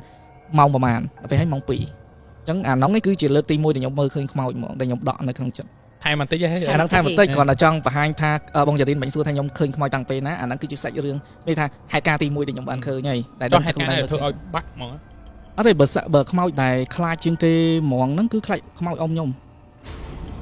ញុំដែលគេស្លាប់ហ្នឹងព្រោះដោយសារខ្ញុំសុំបន្ថែមបន្តិចបើតាមឮពាក្យចាំអារាមពេលហ្នឹងឮថាគាត់លងនៅក្នុងភូមិគាត់ហ្នឹងលងឡើងដល់ថ្នាក់មានអ្នកខ្លះរើផ្ទះចេញពីភូមិហ្នឹងសិនណាគាត់រើទៅនៅភូមិជាប់នឹងមួយទៀតសិនដល់ពេលរឿងហ្នឹងបានរៀងសាបលាតិចទៅបានគេរើមកនៅផ្ទះហ្នឹងវិញបាទគាត់ថាពាក្យហ្នឹងពាក្យបើអ្នកភូមិគេនិយាយទេដល់ពេលអញ្ចឹងបានខ្ញុំខ្ជិលនិយាយទៅរងសាហាវហ្មងអូខេយើងចូលដល់សាច់រឿងទី3យើងហ្មងណាសាច់រឿងទី3នេះមានចំណងជើងទេបងមានសាច់រឿងទី3ហ្នឹងផងដែរចំណងជើងខ្មោចព្រៃចងអាឃាត មកប្រៃ បាទខ្មោចព្រៃចុងអាឃាតដែលខ្ញុំទទួលបានពីយាយទួតខ្ញុំផ្ទាល់ ចាំមានន័យថាយូរលងណាស់ទៅហើយ យូរហើយបើតាមមកដល់ឥឡូវហ្នឹងវាក្បែរ100ឆ្នាំដែរ ហើយនិយាយទូតណា វាទួត បាទព្រោះទួតខ្ញុំ ពេល ពេល របស់យាយ ហ្នឹងហើយទួតខ្ញុំពេលដែលគាត់ចែកឋានគាត់មានបញ្ជន86ឆ្នាំហើយតាំងពីគាត់ចែកឋានរហូតមកដល់ឥឡូវវាជាង10ឆ្នាំទៀត ចា បាទហើយសាច់រឿងដែលគាត់និយាយប្រាប់ហ្នឹងគាត់ថាគាត់នៅវ័យជំទង់ទេ អូ10%អីចឹងណា89ហ្នឹងអី89អី78អីហ្នឹងព្រោះហេតុការណ៍គាត់ជួបនៅអាយុ20ជាងហ្នឹងអីចឹង គាត់នៅជំទង់ហ្នឹងគាត់ទៅជួយហ្នឹងសាច់រឿងពាក់កណ្ដាលទេ អា នឹងអាពីមុខហ្នឹងទៀត អូខេតា100តាឈប់តបាន ខ្ទង់ប្រហែលប៉ុណ្្នឹងចោះបាទគាត់ថាគាត់និយាយឲ្យស្ដាប់តាំងពីតូចទៅខ្ញុំចេះតែចាំទៅខ្ញុំយកមកនិយាយនៅក្នុង channel YouTube របស់ខ្ញុំចឹងណា ចា បាទដោយសារតែខាងបងអញ្ជើញខ្ញុំមកចឹងទៅខ្ញុំក៏បានលើកយករឿងហ្នឹងមកនិយាយទៅ តែគាត់នៅរស់នៅខេត្តណាដែរបង គាត់នៅកាលនោះគឺនៅស្រុកក្រូចឆ្មានៅក្នុងខេត្តត្បូងឃ្មុំ ត្បូងឃ្មុំស្រុកក្រូចឆ្មាអូដូចជប៉ុននៅត្បូងឃ្មុំ បាទអញ្ចឹងយើងចូលដល់សាច់រឿងយើងមកទៅអូខេសាច់រឿងរបស់យើងដែលខ្ញុំបាននិយាយមិញហ្នឹងគឺចំណងជើងខ្មោចព្រៃចុងអាឃាតសាច់រឿងហ្នឹងគឺទួតរបស់ខ្ញុំដែលគាត់ជួបសាច់រឿងហ្នឹងផ្ទាល់ពីដំបូងឡើយមានពីរអ្នកប្តីប្រពន្ធហ្នឹងជាអ្នកភូមិនៅក្នុងភូមិមួយគ្នាហ្នឹងគាត់បានរៀបការជាមួយគ្នាហើយគាត់បានបង្កើតបានកូនប្រុសមួយពេលដែលបង្កើតបានកូនប្រុសមួយគាត់កូនហ្នឹងតែបាន3ខែទេអត់ដឹងថាមានរឿងអីក៏ឈឺស្លាប់ទៅដល់ពេលឈឺស្លាប់ចឹងទៅប្តីប្រពន្ធហ្នឹងគាត់អ្នកការថ្មីផងគាត់តែបានកូនផងហើយមកស្លាប់ស្រស់អញ្ចឹងគាត់ដូចថាទុកសោកបាក់តួយកគាត់ឈឺចាប់គាត់យំអីចឹងទៅគាត់យកសពកូនហ្នឹងទៅបញ្ចុះធ្វើបន់តាមប្រពៃណីធម្មតារហូតមកឡងបានមួយឆ្នាំក្រោយតោះគាត់បានកើតកូនមួយទៀតបានកូនប្រុសដដែលមានថាកូនទី1កូនប្រុសបាន3ខែដល់ពេលកូនទី2ហ្នឹងក៏កូនប្រុសដែរតែលើកហ្នឹងគឺគាត់បាន5ឆ្នាំគាត់បាន5ឆ្នាំហើយគាត់ឈឺស្លាប់ដដែលគាត់ឈឺស្លាប់ទៀតបាទអាហ្នឹងគេហៅអារើសកូនភាសាខ្មែរយើងមានថាការចិញ្ចឹមកូនអត់សម អរើកូនញ៉ាំដែរលឺពីថ្មី ហើយជាភាសាតាមតំបន់អីហ្នឹងប្រហែលជាភាសាតាមតំបន់មានន័យថាការចិញ្ចឹមកូនអត់សមចិញ្ចឹមកូនអត់សមចិញ្ចឹមកូនអត់រស់និយាយចេះម្ដាយដើមអីអត់ឲ្យនៅជាមួយអីអញ្ចឹងទៅបាទអាហ្នឹងតាមពាក្យខ្មែរយើងតាមតំបន់អញ្ចឹងណាដល់ពេលកូនហ្នឹងបានអាយុ5ឆ្នាំកូនហ្នឹងក៏ស្លាប់ទៀតដល់ពេលស្លាប់ទៀតជំនឿអ្នកនៅតាមស្រុកភូមិហ្នឹងខ្ញុំអត់ដឹងថាទស្សនិកជនដែលបានមើលតាមកម្មវិធីហ្នឹងគាត់មានជំនឿហ្នឹងអត់ទេនៅតាមភូមិឃុំរបស់គាត់ពេលហ្នឹងតាអាចារ្យថាបើសិនជាចង់ឲ្យកូនក្រោយមកគង់ឲ្យយកសាកសពកូនហ្នឹងកាត់ដៃកាត់ជើងហើយយកទៅកប់ផ្សេងគ្នានេះថាកូនទី1គាត់កប់ទាំងមូលហើយដល់ពេលកូនទី2ទៀតតែអាចារ្យនឹងថាប្រហែលជាចិញ្ចឹមកូនអត់ប្រកបអត់សមអីចឹងក៏ឲ្យតាមជំនឿកាត់ដៃកាត់ជើងកូនហ្នឹងហើយយកទៅកប់ផ្សេងគ្នាបាទអាហ្នឹងតាមជំនឿទេប៉ុន្តែបើសិនជាបងប្អូនអីយល់ឃើញមិនអាហ្នឹងអ្នកទាំងអស់គ្នាអាចទៅស្រាវជ្រាវបន្ថែមបានដោយខ្លួនឯង ខុសច្បាប់តាអាហ្នឹងគេលោជំនាន់មុនជំនាន់ចូល100ឆ្នាំហើយហ្នឹង គេថាពេលយើងកាត់ដៃកាត់ជើងអញ្ចឹងទៅគ្នាកាត់មកជិតក្រោយទៅអត់មានដៃអត់មានជើង អាហ្នឹងយើងគិតរឿងបាប់ប៉ុន្តែបើយើងគិតរឿងផ្លូវច្បាប់វាអត់មានមនុស្សធម៌ ចាបំផ្លាញសាកសព សំបីតែយើងពេទ្យដែលយកសាកសពមនុស្សយកទៅរៀនហ្នឹងគឺគេត្រូវសម្អាតសពហ្នឹងឲ្យដេកឲ្យចិត្តវិញមិនមែនបូជាអញ្ចឹងណា តែបាទនេះបើតាមជំនឿប្រកបតាមស្រុកភូមិស្រុកអីចឹងយើងវាអត់ដឹងដែរ 100ឆ្នាំហើយអញ្ចឹងឯងជំនឿ អូខេក្រោយពេលដែលគាត់បញ្ចុះសពកូននឹងហើយហ្នឹងឪពុកហ្នឹងគឺគាត់ស្រឡាញ់កូននឹងខ្លាំងណាស់គេអ្នកភូមិអីគេយកសពហ្នឹងទៅបញ្ចុះឲ្យគេទៅផ្ទះអស់ហើយអញ្ចឹងនៅសល់តែឪពុកហ្នឹងទេដែលយំអោបភ្នោកូនហ្នឹងស្រាប់តែពេលយប់ឡើងយប់កាន់ជ្រៅទៅខ្យល់បក់មកទៅអាដៅម៉ាស៊ីននៅក្នុងនៅព្រៃក្រោយផ្ទះហ្នឹងណាវាវាយផ្ទុកគ្នាភឹងខ្លែងស្រាកស្រែកខ្វាពេលហ្នឹងទៅហើយគាត់នៅកន្លែងអាណិតសំណោះកូនគាត់មានតែបានចាប់អារម្មណ៍ចឹងអីគាត់យំអោបភ្នោកូនគាត់ហើយក៏របៀបរៀងអាលាវដេកលក់ទៅ នៅលើភ្នោ នៅលើភ្នោហ្នឹងប៉ុន្តែគាត់អត់ដេកអត់លក់ទេរបៀបថាគាត់យំខ្សោះខ្លួនណា សោះស្លាប់ ហ្នឹងហើយសោះស្លាប់ទៅក៏ដេកនៅលើភ្នោហ្នឹងចឹងទៅស្រាប់ដល់ពេលហើយហ៊ានយប់បន្តិចហ្នឹងក៏បានលឺសលេងខ្មោចព្រៃពីរក្បាលវាចេញមកនិយាយគ្នាវាចេញសោចទៅហឹងអើងកងពីហ្នឹងព្រោះថាវាហ្នឹងហើយហាអញ្ចឹងទៅវាស្មានតែឪពុកហ្នឹងបានដេកលក់វាក៏នាំគ្នាមកប្រជុំគ្នានិយាយគ្នាវាថាឃើញអត់កូនទី1យើងឲ្យវារស់បានតែ3ខែហើយកូនទី2យើងឲ្យរស់បាន5ឆ្នាំយើងតិចទៀតយើងឲ្យវាមានកូនទី3ហើយកូននឹងស្រីកំណត់យកវ័យ18ឆ្នាំមានគេចូលទៅដឹងឲ្យគាត់ការហើយយើងមិនយកជីវិតកូនស្រីហ្នឹងគឺនៅក្នុងថ្ងៃការអុយបាទវានិយាយគ្នាអញ្ចឹងហ្មងខ្មោចហ្នឹងខ្មោចព្រៃហ្នឹងវានិយាយឲ្យសោអញ្ចឹងទៅហើយទៅអាប៉ែហ្នឹងគាត់លឺហើយគាត់លឺថាខ្មោចហ្នឹងកំពុងនិយាយអញ្ចឹងហើយពូគាត់ស្ដាប់ច្បាស់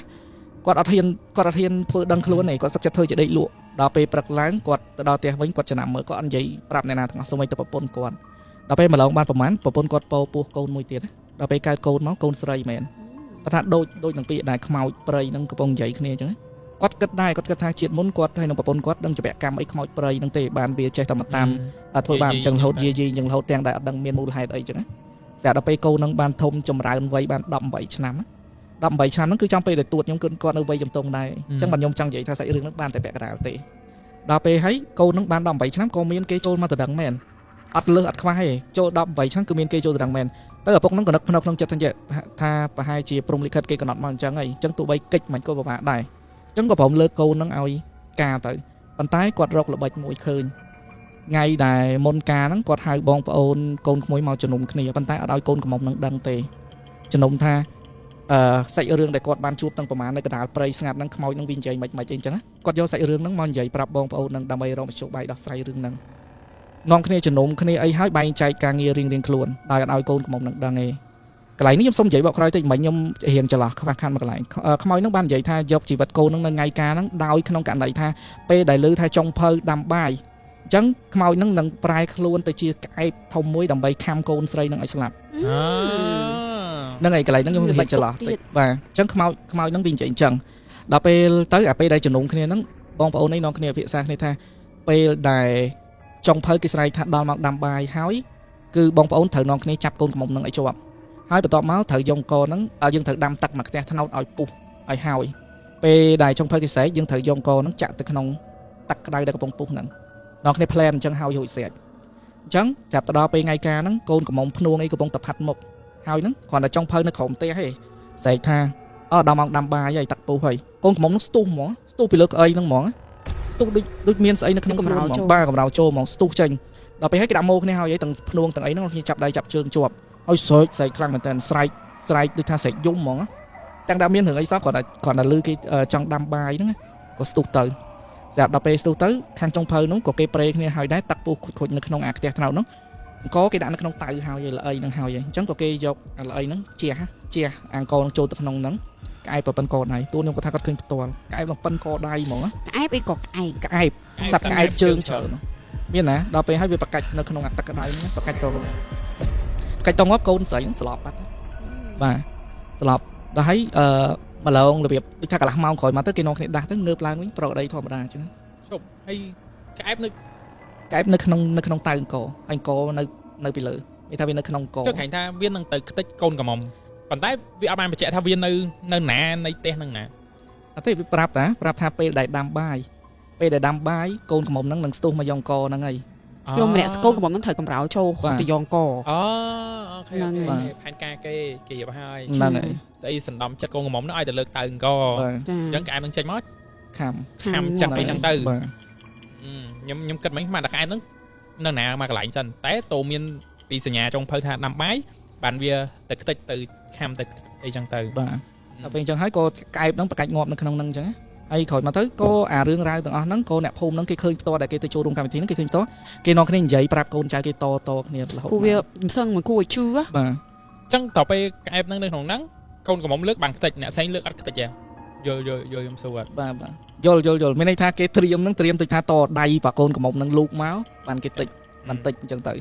តែដល់ពេលពួកនោះគាត់ត្រៀមហើយអញ្ចឹងគាត់មានទៅលូកចូលក្នុងកហ្នឹងណាគាត់កាន់ណាត់គាត់លើកអាតៅខាងក្រោមហ្នឹងដើម្បីជះទៅ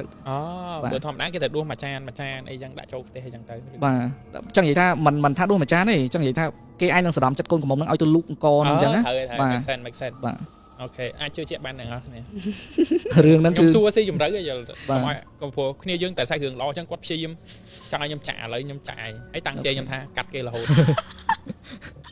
ខ្ញុំចង់ឲ្យទៅសួរបរិសាអីដើម្បីឲ្យបានភាពស៊ីជម្រៅព្រោះចង្ការទៅខ្ញុំអ្នកជួបផ្ទាល់ហ្នឹងសាច់រឿងច្រើនពេកទៅខ្ញុំអាចនឹងភ្លេចខ្លះហើយនេះសាច់រឿងដែលទួតបងចែកម្លែកមកបងទៀតអូខេបងអញ្ចឹងតការហ្នឹងក៏ទៅរលូនធម្មតាអញ្ចឹងទៅបានប្តីមួយកូនរស់អញ្ចឹងទៅចុះបងដូចមិនដេចតែហៅថាខ្មោចព្រៃបរិសាអីយកទៅកប់ហ្នឹងកប់នៅព្រៃក្រោយផ្ទះហើយខ្មោចហ្នឹងវានិយាយគ្នាគឺនៅក្នុងព្រៃហ្នឹងអញ្ចឹងមានន័យថាខ្មោចហ្នឹងគឺជាខ្មោចគេកប់នៅក្នុងព្រៃខ្ញុំស្មានគេបែងចែកខ្មោចព្រៃខ្មោចសក់ខ្ញុំធ្លាប់ឮគេនិយាយដូចជាមានសបល់ខ្មៅចេះលោតហក់គេបែងចែកខ្មោចព្រៃលោតហក់អីអញ្ចឹងតែខ្ញុំអត់ច្បាស់ណាត្រូវគេពួកអីដូចជាឮគេថាអូខ្មោចព្រៃខ្មោចសក់ខ្មោចព្រៃខ្មោចសក់អីអញ្ចឹងណាវាមានខ្មោចទឹកខ្មោចតែហៅអីអញ្ចឹងទៅអីលោតហក់ឆ្ងល់ពាក្យនឹងយូរហើយសម្រាប់បងដែលគាត់កំពុងតែមើលហ្នឹងបងអាចខមមិនក្រុមនឹងបានទេព្រោះអីគេតែនិយាយថាខ្មោចព្រៃខ្មោចសក់ខ្មោចទឹកខ្មោចតៃហោងអីអញ្ចឹងទៅតែបើអ្នកថាខ្មោចសក់យើងដឹងហើយតែខ្មោចហ្នឹងហើយស្លាប់នឹងផ្ទះអីអញ្ចឹងខ្មោចតៃហោងគេអាចបូជានឹងផ្ទះទេខ្មោចទឹកទៅស្លាប់សាលុងទឹកតែខ្មោចព្រៃហ្នឹងវាអត់ទាន់មានអ្នកគេសម្រួលពីអត្ថន័យរបស់ខ្មោចព្រៃហ្នឹងឲ្យច្បាស់លាស់ណាចាអូខេអ្នកនរគ្នាបានស្ដាប់សាច់រឿងដូចជា3រឿងធំៗហើយដែលបងម៉ាទីនក៏បានចែកម្លែកឥឡូវក៏ក្រុមការងារយើងសប្បាយស្ដាប់ពេកហើយក៏សំណូមពរឲ្យគាត់ថែមសាច់រឿងព្រោះខ្ញុំគិតថាប្រហែលជាអ្នកនរគ្នាជួបដូចខ្ញុំហើយក៏ ចង់ស្ដាប់សាច់រឿងពីបងម៉ាទីនបានច្រើនដែរដោយសារការបញ្ចេញសលេងរបស់គាត់ទឹកដមរបស់គាត់ការលើកដាក់សលេងពីអីគឺល្អមែនតើអញ្ចឹងក៏ស្នើសុំគាត់សាច់រឿងបន្ថែមហើយពីគាត់វិញក៏គាត់ស្នើសុំកម្មវិធីដែរឲ្យសួរគាត់ផង ពួកខ្ញុំអត់ហ៊ានសួរទេបងប្អូនទាំងអស់គ្នាដោយសារតែគាត់ detail សាច់រឿងបានល្អខ្លាំងមែនតែនហ្មងហើយពេលខ្ញុំស្ដាប់គាត់ទៅខ្ញុំមានអារម្មណ៍ថាលងលួចហើយបើសិនជាអ្នកស្ដាប់យប់ឡើងបាច់ភ័យអត់អីទេពួកអីសាច់រឿងគាត់នេះអាចស្ដាប់គេងលក់បាត់ហ្មងគេលក់ចោលសាច់រឿងហ្មង សឹងថាមួយអេពីសូតគាត់នេះគេង3យប់ស្ដាប់អត់តន់ចប់ ចា ស្ដាប់គេងលើ ហើយហ្មងណាអូខេបងហើយមុនហ្នឹងខ្ញុំបានសួរថាមានសាច់រឿងបន្តអត់ឥឡូវនឹកឃើញនៅថាចង់លើកយកសាច់រឿងមួយណា អូខេបងឃើញហើយអញ្ចឹងសាច់រឿងដែលខ្ញុំចង់លើកឡើងបន្តហ្នឹងខ្ញុំនឹកឃើញពេលដែលកំឡុងពេលដែលខ្ញុំកំពុងសិក្សាភាសាចិនឆ្នាំ2011-12 យូរដែរអញ្ចឹង បាទ យើងនៅពេញឬក៏នៅតាមឡាន នៅ បង តាមខេត្តទេនៅ អូខេ បាទកណ្ដាលការសិក្សាភាសាចិនរបស់ខ្ញុំហ្នឹងគឺខ្ញុំរៀននៅតាមវិហារចិន អូខេ អញ្ចឹងឥឡូវយើងចូលសាច់រឿង បាទ យើង អាចចូលចូលសាច់រឿង អូខេចំពោះរឿងនេះផងដែរខ្ញុំអាចដាក់បានចំណងជើងថាខ្មោចយាមវិហារចិនហ្នឹងហើយខ្មោចយាមវិហារចិនអញ្ចឹងយើងដល់សាច់រឿងយើងតាំងពីដើមមកទៅចំពោះនៅ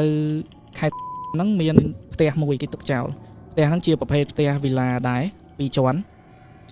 ខ្ញុំជិះទៅជិះមកខ្ញុំជិះទៅរៀនហ្នឹងខ្ញុំឃើញផ្ទះហ្នឹងគេទុកចោលរហូតរាប់ឆ្នាំហើយតែដល់ពេលថ្ងៃមួយក្នុងឆ្នាំ2011-2012ហ្នឹងដែលខ្ញុំមុនចូលរៀនភាសាចិនហ្នឹងខ្ញុំឃើញផ្ទះហ្នឹងបើកចំហហើយមានជនជាតិចិនតៃវ៉ាន់គាត់ចេញចូលហើយខ្ញុំគិតថាផ្ទះហ្នឹងគេទុកចោលយូរហើយចេះមានអ្នកដែលហ៊ានចូលមកនៅដែរអញ្ចឹងណាប្រហែលជាគេអត់ដឹងដល់ពេលក្រោយមកទៅគឺផ្ទះហ្នឹងនៅមុខហ្នឹងគេដាក់ផ្លាកបង្រៀនភាសាចិនដែលឥតគិតថ្លៃខ្ញុំក៏សាកចូលទៅសួរអញ្ចឹងព្រោះពេលហ្នឹងយើងចង់រៀនភាសាចិនដែរអញ្ចឹង បាទ ក៏ចូលទៅសួរហើយក៏គេមានបង្រៀនមែនបង្រៀនដែលឥតគិតថ្លៃអញ្ចឹងពេលហ្នឹងខ្ញុំក៏បានចូលរៀនហើយក៏អាចចាត់ទុកបានថាជាសិស្សដំបូងនៅក្នុងដែរព្រោះពេលដែលទៅហ្នឹងអង់គ្លេសក៏អត់ចេះចិនក៏អត់ចេះហើយគ្រូចិននោះអង់គ្លេសក៏គាត់អត់សូវចេះហើយគាត់ចេះតែចិនអត់ចេះខ្មែរទៀតទៅដល់ឆ្កាដៃឆ្កាជើងគ្នាបណ្ដា ជិះបង្រៀនមិនចូល ចូលទៅដំបងហ្នឹងភាសាកោហ្មងភាសាដៃជើងហ្មងហើយរៀនហ្នឹងគឺរៀនលក្ខណៈលឿនហ្មងបញ្ញាប់ហ្មងសួរឃើញរបស់អីជុំវិញខ្លួនសួរហ្មងហើយក៏អីសួរក៏អីថាអីគេអីចឹងទៅគាត់ប្រាប់របៀបនិយាយ អូ បាទព្រោះដោយសារអីនិយាយគ្នាអត់បានអត់មានអ្នកបកប្រែទេកាលនោះបាទ បាទតែមកទៅរៀនចូល អារបៀបថាបើកៅអីលើកៅអីមកដាក់លើតុហ្នឹងហើយសួរគាត់អញ្ចឹងមកថាហ្នឹងអីគេអញ្ចឹង ហើយ ទៅ គាត់ទៅសេឲ្យ ហ្នឹងហើយ អី គាត់ ចឹង សេ ទៅ ឲ្យអញ្ចឹងយើងណូតយើងចាំ មានរូបភាពអី ហ្នឹងហើយរបៀបអានថាម៉េចអីអញ្ចឹងគាត់ប្រាប់តាមហ្នឹងហើយយើងអានតាម ដូច A for Apple អញ្ចឹងយកផ្លែប៉ោមដាក់លើតុ បាទ អត់ទេលយ អាហ្នឹងរៀនបែបរបៀបអ្នកអត់ចេះអញ្ចឹងណាបាទ បាទ អូខេអញ្ចឹងយើងចូលសាច់រឿងរបស់យើង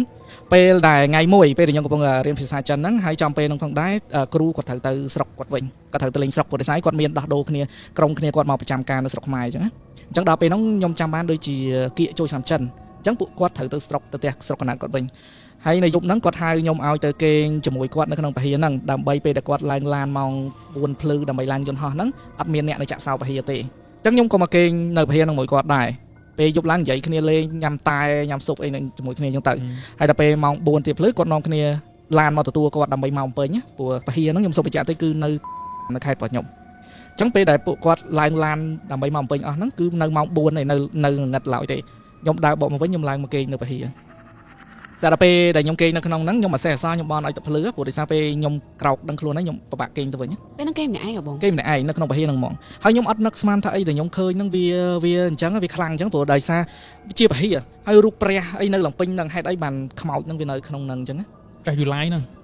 រូបព្រះដូចប្រម៉ែកងស្អ៊ីមរូបពុទ្ធអីមាននៅក្នុងហ្នឹងហើយតែហេតុអីបានវានៅមានទៅក្នុងហ្នឹង យើងនៅខ្មែរប្រហែលជាសាសនាខុសគ្នាអញ្ចឹងណា អានេះរូបពុទ្ធរបស់ខ្មែរយើងហ្នឹង មានរូបពុទ្ធដែរ បាទមានរូបពុទ្ធ មែនព្រះយូឡៃណា មែនទេពុទ្ធយើងហ្មង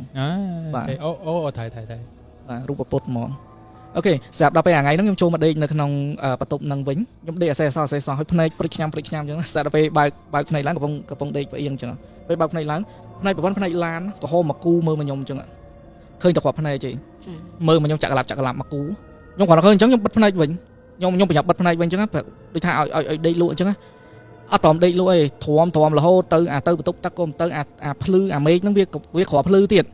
ហើយចេះទ្រាំបិទភ្នែកអញ្ចឹងទៅតម្រាំដានដល់ភ្លឺស្ទុបក្រោកចេញមកចាក់សោរត់ចេញទៅផ្ទះអាហ្នឹងចប់មកពេលរហូតដល់ពេលមកឡើងបានប្រហែលថ្ងៃក្រោយ សុំកាត់តិចណាបងសេរីចុះពេលដែលបងគេងហ្នឹងបងគេងនៅកន្លែងណានៃវិហារហ្នឹង នៅក្នុងពហិរហ្នឹងគឺមានបន្ទប់2នៅក្នុងហ្នឹងមានបន្ទប់2អញ្ចឹងប្រហែលជាម្ចាស់ផ្ទះគេមុនគេនៅអញ្ចឹងខ្ញុំគេងនៅក្នុងបន្ទប់មួយហ្នឹង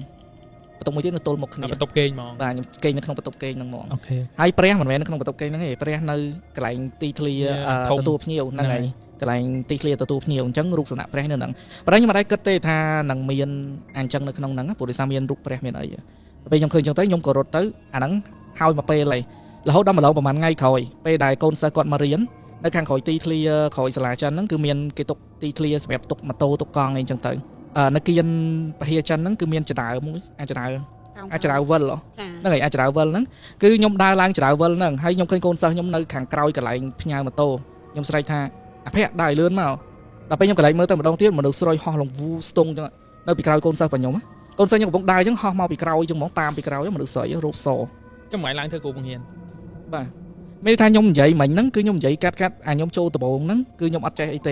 េតែដល់ពេលខ្ញុំរៀនម្លងបានប្រហែលខែទៅឆ្លងកាត់ការឆ្កាដៃឆ្កាជើងអីទៅខ្ញុំចេះទៅខ្ញុំបរៀនតចេះខ្លះបាទខ្ញុំក៏បរៀនកូនសិស្សនឹងតអញ្ចឹងណាបាទអូខេអញ្ចឹងយើងបកមកសាច់រឿងរបស់យើងវិញងាកទៅពេលដែលខ្ញុំឃើញកូនសិស្សខ្ញុំគាត់ដើរចេញពីកន្លែងទុកម៉ូតូផ្ញើម៉ូតូនោះមនុស្សស្រីស្លៀករ៉ូបដេកយប់សស្ទង់ហោះមកពីក្រោយប្រកួតក្រោយខ្នងប្រកូនសិស្សនឹងហ្មងខ្ញុំស្អីថាអភ័ក្រឲ្យរត់អីលឿនបាច់ងាកក្រោយទេខ្ញុំឲ្យវារត់មកអញ្ចឹងវាអត់ដឹងថាខ្ញុំឲ្យវារត់ហ្នឹងចង់មានន័យថាមិនទេខ្ញុំអត់ប្រាប់វាថាមានខ្មោចនៅពីក្រោយខ្នងវាទេអញ្ចឹងឲ្យគាត់ហ្នឹងដើរមកឲ្យលឿនដើម្បីឡើងបានទៅលើជាមួយខ្ញុំហើយស្រាប់តែ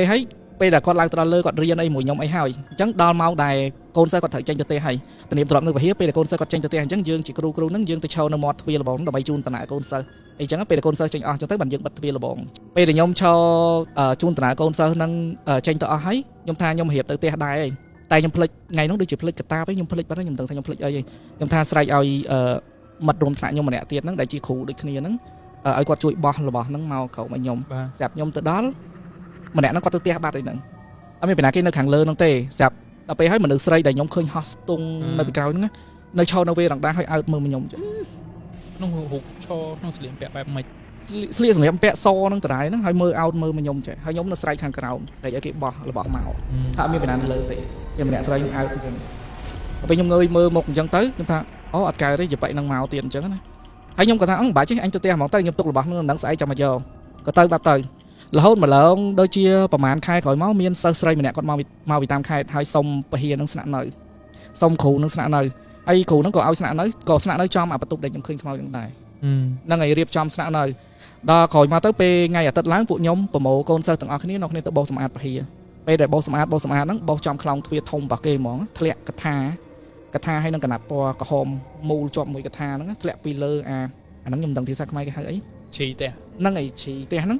វាពុកផរយកពេលយើងបោសសម្អាតទៅវាធ្លាក់មកអូខេដល់ពេលហើយខ្ញុំឃើញកថាហ្នឹងខ្ញុំថាកូននរគ្នាបបួលគ្នានិយាយថាចុំផ្ទះហ្នឹងពីមុនមកបើតាមលឺគេនិយាយដូចថាគេជួលអត់បានយូរឯងអ្នកផ្សេងគេមកជួលអត់បានប្រហែលទេមកជួលមួយខែពីរខែអីទៅបានហើយបាទតាមទៅពហិហ្នឹងមកជួលទេបាននៅរៀងយូរបន្តិចចឹងណាស្រាប់និយាយគ្នាមិនបានប្រហែលផងម្លងបាន2 3ថ្ងៃក្រោយសិស្សស្រីហ្នឹងនិយាយអត់កើតទេនិយាយអត់ចាញ់ដេកស្ដុកស្ដឹងអញ្ចឹងភ្នែកចក្កឡាប់គ្រូសួរអីមិនក៏និយាយអត់ចាញ់ដែរដល់ពេលដែលគ្រូអីគាត់នាំគ្នាគាត់អីចឹងទៅសូត្រធម៌ចិនអីគាត់ទៅគាត់បក់ផ្លិតអីចឹងអាហ្នឹងធានាមទម្លាប់របស់គាត់ចឹងណាបងចាំធម៌ដែលគេសូត្រហ្នឹងឯងអត់ទេបងអត់ទេពោះពាក្យវាជ្រៅហ្នឹងហើយពាក្យជ្រៅពាក្យជាភាសាចិនអញ្ចឹងណាអូខេអញ្ចឹងទៅគាត់សូត្រអីអញ្ចឹងទៅគាត់បក់ផ្លិតបក់អីអញ្ចឹងទៅហើយគាត់មានទឹកតែថ្វាយដង្វាយព្រះអីហ្នឹងឲ្យម្នាក់ស្រីសិស្សស្រីហ្នឹងគាត់ផឹកអីអញ្ចឹងទៅបាននិយាយមកវិញតែពេលបាននិយាយមកវិញបាននាំគ្នាប្រជុំគ្នាឲ្យសួរថាមូលហេតុអីគេបានដល់ថ្នាក់ហ្នឹងបានម្នាក់ស្រីហ្នឹងប្រាប់ថាចេះធ្វើទុកតាំងពីយប់មកហើយពេលយប់ពេលដែលគាត់ដើរទៅងូតទឹកហ្នឹងគឺធ្វើឲ្យហូរដោយខ្លួនឯងហ្មងហើយលេងលាក់របស់គាត់រហូត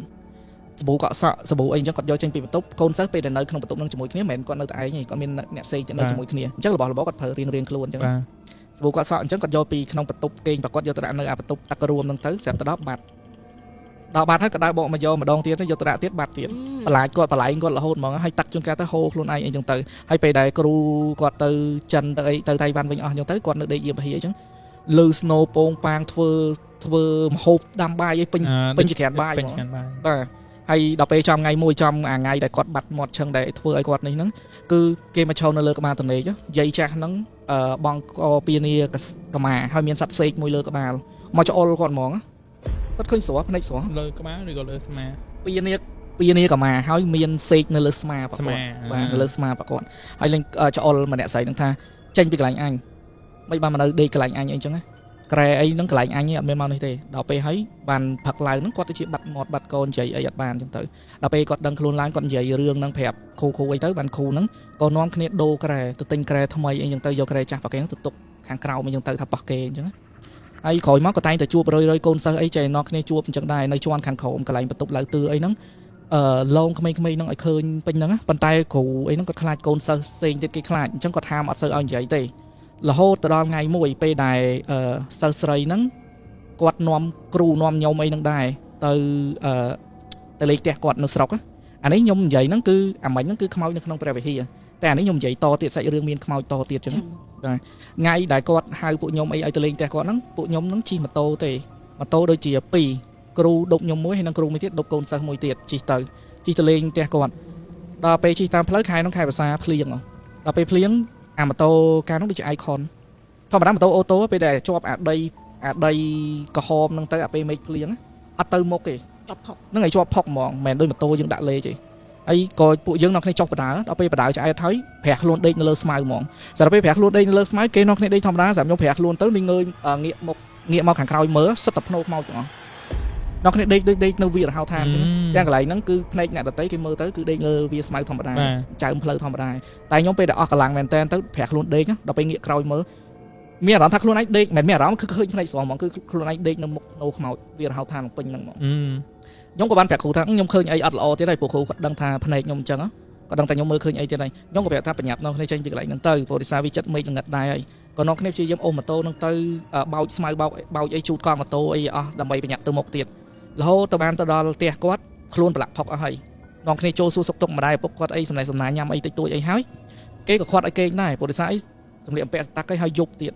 តពេលចេញហ្នឹងប្រហែលជាម៉ោង7ហើយវាល្ងឹតដែរព្រោះទៅលេងផ្ទះគាត់ហ្នឹងគឺនៅតាមស្រុកទេហើយយើងត្រូវបកដើម្បីបកមកដល់ទីរួមខេត្តវិញពហិនៅទីរួមខេត្តបាទអញ្ចឹងគេគាត់ឲ្យនៅគេហ្នឹងប៉ុន្តែគ្រូថាអត់គេអញ្ចឹងព្រោះប្រញាប់ទៅមើលពហិវិញថ្ងៃហ្នឹងដូចឲ្យហេតុដែរព្រោះពេលដែលខ្ញុំចេញពីផ្ទះប៉ោះម្នាក់ហ្នឹងជិះតាមផ្លូវកាត់វាស្រែចាវាស្រែគេនៅគ្នាអត់មានឃើញអីទេខ្ញុំនេះអ្នកឃើញខ្មោចកបត់ក្បាលមកក្រុមពាក្យកគ្នាអញ្ចឹងហើយទៅមានដូចក្រាស់សែនចូលឆ្នាំចិនយើងក្រាស់សែនក្រាស់គេហៅខ្ញុំមិនដឹងគេហៅក្តាយហ្នឹងក្តាយយើងដុតលុយខ្សែលុយហ្នឹងហើយដុតជាភ្នក់ភ្លើងនៅកណ្ដាលអញ្ចឹងហើយខ្មោចហ្នឹងកបត់ក្បាលអញ្ចឹងពាក្យកគ្នាមកជុំអញ្ចឹងអត់ក្បាលទាំងអស់ទៅអត់ក្បាលប៉ុន្តែខ្ញុំជិះនៅលើផ្លូវអញ្ចឹងវាស្រែហ្នឹងអញ្ចឹងហើយខ្មោចហ្នឹងវានៅមកជុំនៅកន្លែងវាស្រែហ្នឹងអញនិយាយថា1ម៉ែត្រពីរៀងឆ្ងាយដែរមកឃើញសឹមមកឃើញហ្នឹងហើយមកឃើញច្បាស់ដល់ពេលហើយលេងពាក្យកគ្នាអញ្ចឹងហើយលឺស្រីងដូចរុយអញ្ចឹងមិនដឹងថាវាកំពុងតែសោតស្អីខ្ញុំឃើញពីចងាយដែរហើយភ្នក់ភ្លើងហ្នឹងគឺឃើញឡើងច្បាស់ហ្មងដោយសារមានភ្លើងហ្នឹងហើយឃើញភ្នក់ភ្លើងនៅកណ្ដាលខ្មោចហ្នឹងហើយខ្ញុំក៏ឃើញអញ្ចឹងថានោះនៅកណ្ដាលព្រៃគ្រូប្រញាប់ជិះលឿនខ្ញុំនិយាយប្រាប់គាត់អញ្ចឹងក៏នាំគ្នាប្រញាប់ជិះលឿនដល់ប្រញាប់ជិះលឿនទៅដល់ស្ពានដែកមួយម៉ូតូមួយនៅមុខហើយនឹងម៉ូតូមួយទៀតនៅខាងក្រោយម៉ូតូខ្ញុំនៅខាងមុខហ្នឹងខ្ញុំជិះទៅផុតហើយដល់ពេលខ្ញុំជិះទៅផុតទៅអាស្ពានដែកយើងចាស់នៅតាមខេត្តវាមិនហៅអាដែកប្រទេសដែកទៅហ្នឹងហើយហៅប្រទេសដែកខ្ញុំជិះទៅមួយផុតខ្ញុំស្រែកអត់តាន់ខ្ញុំថាមានប្រទេសដែកហៅលើកជើងឡើងគ្រូខ្ញុំគាត់លើកជើងអត់តាន់បុកសរសៃជើងគាត់ដាច់បាញ់ឈាមដូចអាកោមកហ្នឹងស្ពានហ្នឹងបាទនៅលើស្ពានដែកហ្នឹងពេលវាហៅ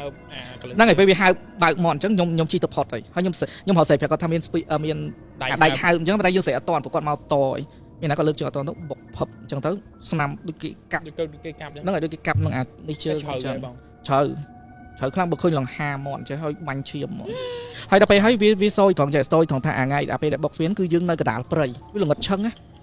រាប់រយម៉ែត្រទៅមិនមានផ្ទះអ្នកស្រុកមួយឡើងអញ្ចឹងហ្នឹងហើយដល់ពេលហើយពេលបុកផឹបទៅគ្រូដួលម៉ូតូលើហ្នឹងក៏ពួកខ្ញុំអីជុកម៉ូតូដល់គ្នាជួយអូសម៉ូតូហ្នឹងចេញឲ្យផុតពីស្ពានហ្នឹងទៅហើយខ្ញុំនេះអ្នករបៀបថាឃើញអីអញ្ចឹងខ្ញុំចេះបន់លិចបន់កាយអ្នកថែអាសាស្ពានស្រុកភូមិហ្នឹងអីអញ្ចឹងកុំមកលេងកុំមកអីអញ្ចឹង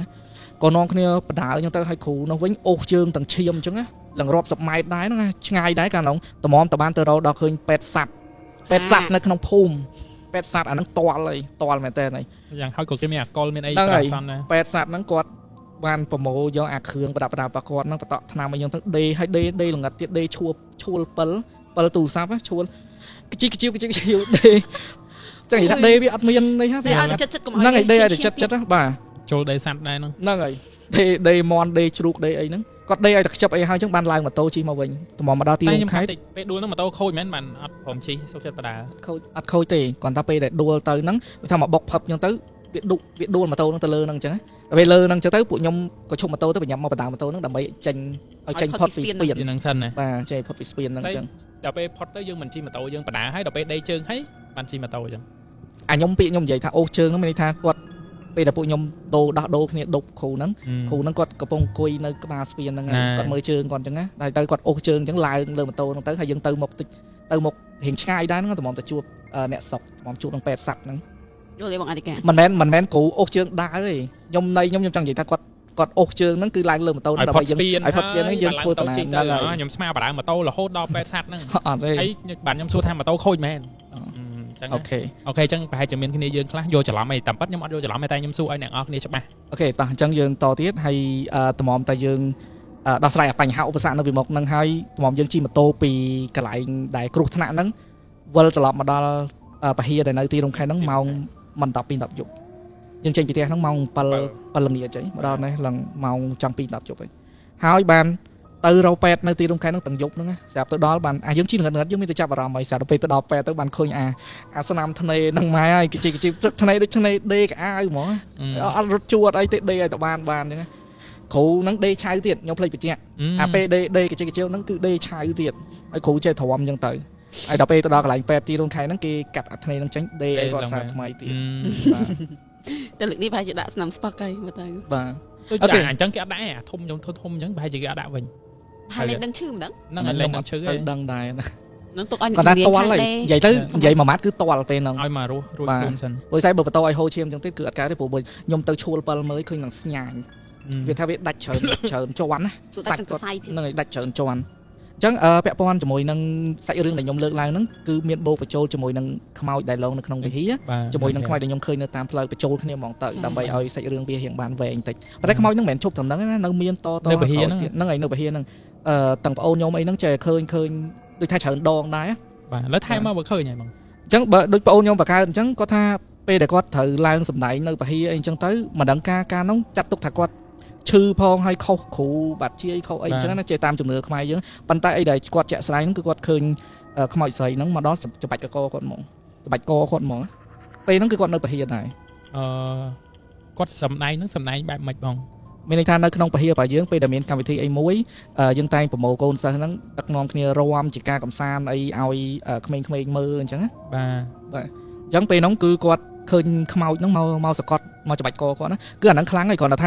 ាគាត់អត់បាននិយាយសាច់រឿងហ្នឹងឲ្យខ្ញុំបញ្ជាក់ទេព្រោះអានេះខ្ញុំគាត់អត់សួរគាត់ត្រួសទេហើយណាមួយសាច់រឿងហ្នឹងខ្ញុំក៏អត់ចង់និយាយអីនៅកន្លែងហ្នឹងដែរព្រោះវាជាប្រភេទព្រះវិហាររៀនអញ្ចឹងយើងអត់ចង់ឲ្យក្មេងៗគ្នាខ្លាចអញ្ចឹងណា អូនៅដល់ឥឡូវដែរ ឥឡូវហ្នឹងយើងរើចេញពីពហិមួយហ្នឹងយើងជប់ជួលយើងធ្វើខ្លួនឯងម្ដងយើងដូរទីតាំងគេចេះដូរទីតាំងប៉ុន្តែនៅមានពហិហ្នឹងតដែរជួយឲ្យក្មេងៗរៀនបានរៀនអីចឹងទៅយើងបង្កើតពហិហ្នឹងមួយទៀតមានថាយើងរើទីតាំងណាប៉ុន្តែអាផ្ទះមួយហ្នឹងយើងជប់ជួលហើយអញ្ចឹងផ្ទះហ្នឹងឥឡូវគឺនៅបិទទ្វារចោលដែរមាននិយាយងាយចេះពហិទី1ហ្នឹងគឺយើងជួលដល់ពេលពហិទី2គឺយើងសាងសង់ខ្លួនឯងតន់ខ្ញុំចងល់ទៀតហើយបងចង់ដឹងប្រវត្តិខ្មោចមានប្រវត្តិទេបងថាថៃបានមកនៅនឹងអីឬក៏ជាព្រាយជាខ្មោចឬក៏ជានាងផ្ទះអីមានបើនិយាយប្រវត្តិពួកយើងអត់ដឹងទេព្រោះដោយសារគាត់ដឹងថាផ្ទះហ្នឹងគឺទុកចោលអញ្ចឹងធម្មតាតែផ្ទះទុកចោលវាតែមានវិញ្ញាណអីហ្នឹងមកនៅហើយអញ្ចឹងប្រហែលជាវានៅយូរដែរហើយបានយើងពិបាកដេញវាចេញសូម្បីតែមានរូបព្រះរូបអីនៅហ្នឹងហើយក៏អត់ខ្លាចហ្នឹងហើយព្រះចូលខោហើយឆ្ងល់មួយទៀតខ្មោចខ្មែរតែគេសោចិនទៅស្ដាប់បានដែ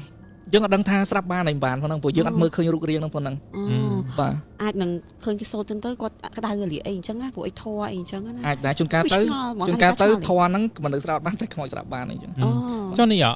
បន្ទាប់ពីហេតុការណ៍ទាំងអស់ហ្នឹងមកបងមានឃើញហេតុការណ៍អីទៀតនៅក្នុងពហិហ្នឹងបន្ថែមមកក្រោយមកគ្រាន់តែឃើញលក្ខណៈជាសមោលទេដូចនៅខាងក្រោយពហិហ្នឹងគឺមានដើមចេកមានដើមអីអញ្ចឹងពេលពួកខ្ញុំឈរជួយធ្វើមហូបគ្រូអញ្ចឹងខ្ញុំអើទៅខាងក្រោមអញ្ចឹងមានឈរមើលខ្ញុំពីខាងក្រៅមិនមកអញ្ចឹងណាគាត់ថាឃើញលក្ខណៈថាវាឃើញដាច់ដល់ពេលឲ្យខ្ញុំមកនិយាយជាសាច់រឿងអញ្ចឹងមិនពិបាកបញ្ចូលគ្នាត្រូវដោយសារយើងឃើញមកខ្វាច់ហ្នឹងឃើញកដោបដល់ពេលសាច់រឿងនេះល្អស្ដាប់ហ្មងណាវាដាច់ជើងនឹងស្ពានដែកហើយគាត់ខំហើយដេចំពេទ្យសัตว์ផងអីផងហើយទៅដល់ទីរំខែទៅត្រូវកាត់ឲ្យដេសារឡើងវិញទៀតអូខេខ្ញុំជឿថាបងប្អូនទាំងអស់គ្នាបានស្ដាប់ជាមួយនឹងសាច់រឿងបងម៉ាទីនហើយចូលដូចជា5រឿងណាបងអធិការណោះ4ដែរ4ប៉ុន្តែអន្តិចមានតិចណាតិចគាត់ជួបការពីនៅក្មេងបាទជួបដូច4 5ហ្នឹងឯងហ្នឹងឯងហើយក៏ដងលួយបងប្រហែលជាចូល1ម៉ោងជាងដែរហើយអញ្ចឹងហ្នឹងហើយមានអីថែមអត់បងថែមទេបងអស់ហើយបងម៉ាទីនគាត់អស់ក្នុងការបញ្ចេញសាច់រឿងដែរគាត់នឹកអត់ ឃើញមែនថារឿងគាត់អស់ហើយព្រោះអីគាត់ប្រាប់ថាគាត់ជួបច្រើនមែនតើ បាទ ចា ហើយគាត់ដឹងថាយកលើកយកសាច់រឿងមួយណាយកមកចែកម្លែកចឹងចឹងក៏សម្រាប់ថាអត់លើកយកបរោយទៅកុំឲ្យពិបាកគិតថាយកមួយណាជំរឿបងជំរឿល្អដែរបាទ ហ្នឹងហើយដូចបងអធិការគាត់និយាយរហដងចឹងកម្មវិធីយើងបែបកំសាន្តហើយលក្ខណៈ បែបរន្ធត់ កំសាន្តបែបរន្ធត់ ចែកកំណែកបងពីបទពិសោធន៍ដូចថាបងម៉ាទីនពីច្រើនភាពគិតរបស់យើងគឺអ្នកដែលគាត់អាចប្រស័យតាក់តងឬក៏អាចមើលឃើញខាងអមនុស្សចឹងទៅគាត់មកចែកម្លែកបទពិសោធន៍គាត់ថាគាត់ធ្លាប់មើលឃើញហ្នឹងគាត់មើលឃើញរបៀបណាខ្លះជួបផ្ទះរឿងបែបណាខ្លះឬក៏ពេលខ្លះទៅគាត់ចែកម្លែកពីសាច់ញាតិបងប្អូនគាត់គ្រួសារគាត់ឬក៏ចាស់អីចឹងគេនិយាយតគ្នាមកបងគាត់ស្ដាប់ទៅជាលេងកំសាន្តដូចថាស្ដាប់រឿងនិទានលេងអីចឹងណាអូខេអញ្ចឹងអរគុណបងម៉ាទីនមានអីនិយាយចុងក្រោយទេបង ជាចុងក្រោយខ្ញុំសូមអរគុណទៅដល់ក្រុមហ៊ុន Smart ដែលគាត់បានបង្កើតកម្មវិធីនេះឡើងក៏ដូចជាអរគុណដល់បងទាំងពីរនិងក្រុមការងារទាំងអស់គ្នាដែលបានផ្តល់ឱកាសឲ្យខ្ញុំម្ដងទៀតសម្រាប់ឡើងមកសម្រាយក៏ដូចជាការចែករំលែកនៅសាច់រឿងទាំងអស់នេះដែលខ្ញុំបានជួបផ្ទាល់ក៏ដូចជាទទួលបានពីសាច់ញាតិមកចែករំលែកដល់ទស្សនិកជនដើម្បីបានស្ដាប់ជាការកម្សាន្តហើយពាក់ព័ន្ធជាមួយនឹងជំនឿទូទៅផ្សេងៗដោយបងអន្តការគាត់តែងតែបានលើកឡើងហើយគឺជឿឬមិនជឿអានឹងស្រេចទៅលើបុគ្គលរៀងៗខ្លួនទេគាត់ថាការចែករំលែកគឺមានទៅតាមសាច់រឿងរបស់បុគ្គលម្នាក់ៗដូចគ្នាបាទអញ្ចឹងសង្ឃឹមថាទស្សនិកជនទាំងអស់គ្នានឹងចូលចិត្តចំពោះសាច់រឿងទាំងអស់ដែលខ្ញុំបានបកស្រាយកន្លងមកអរគុណ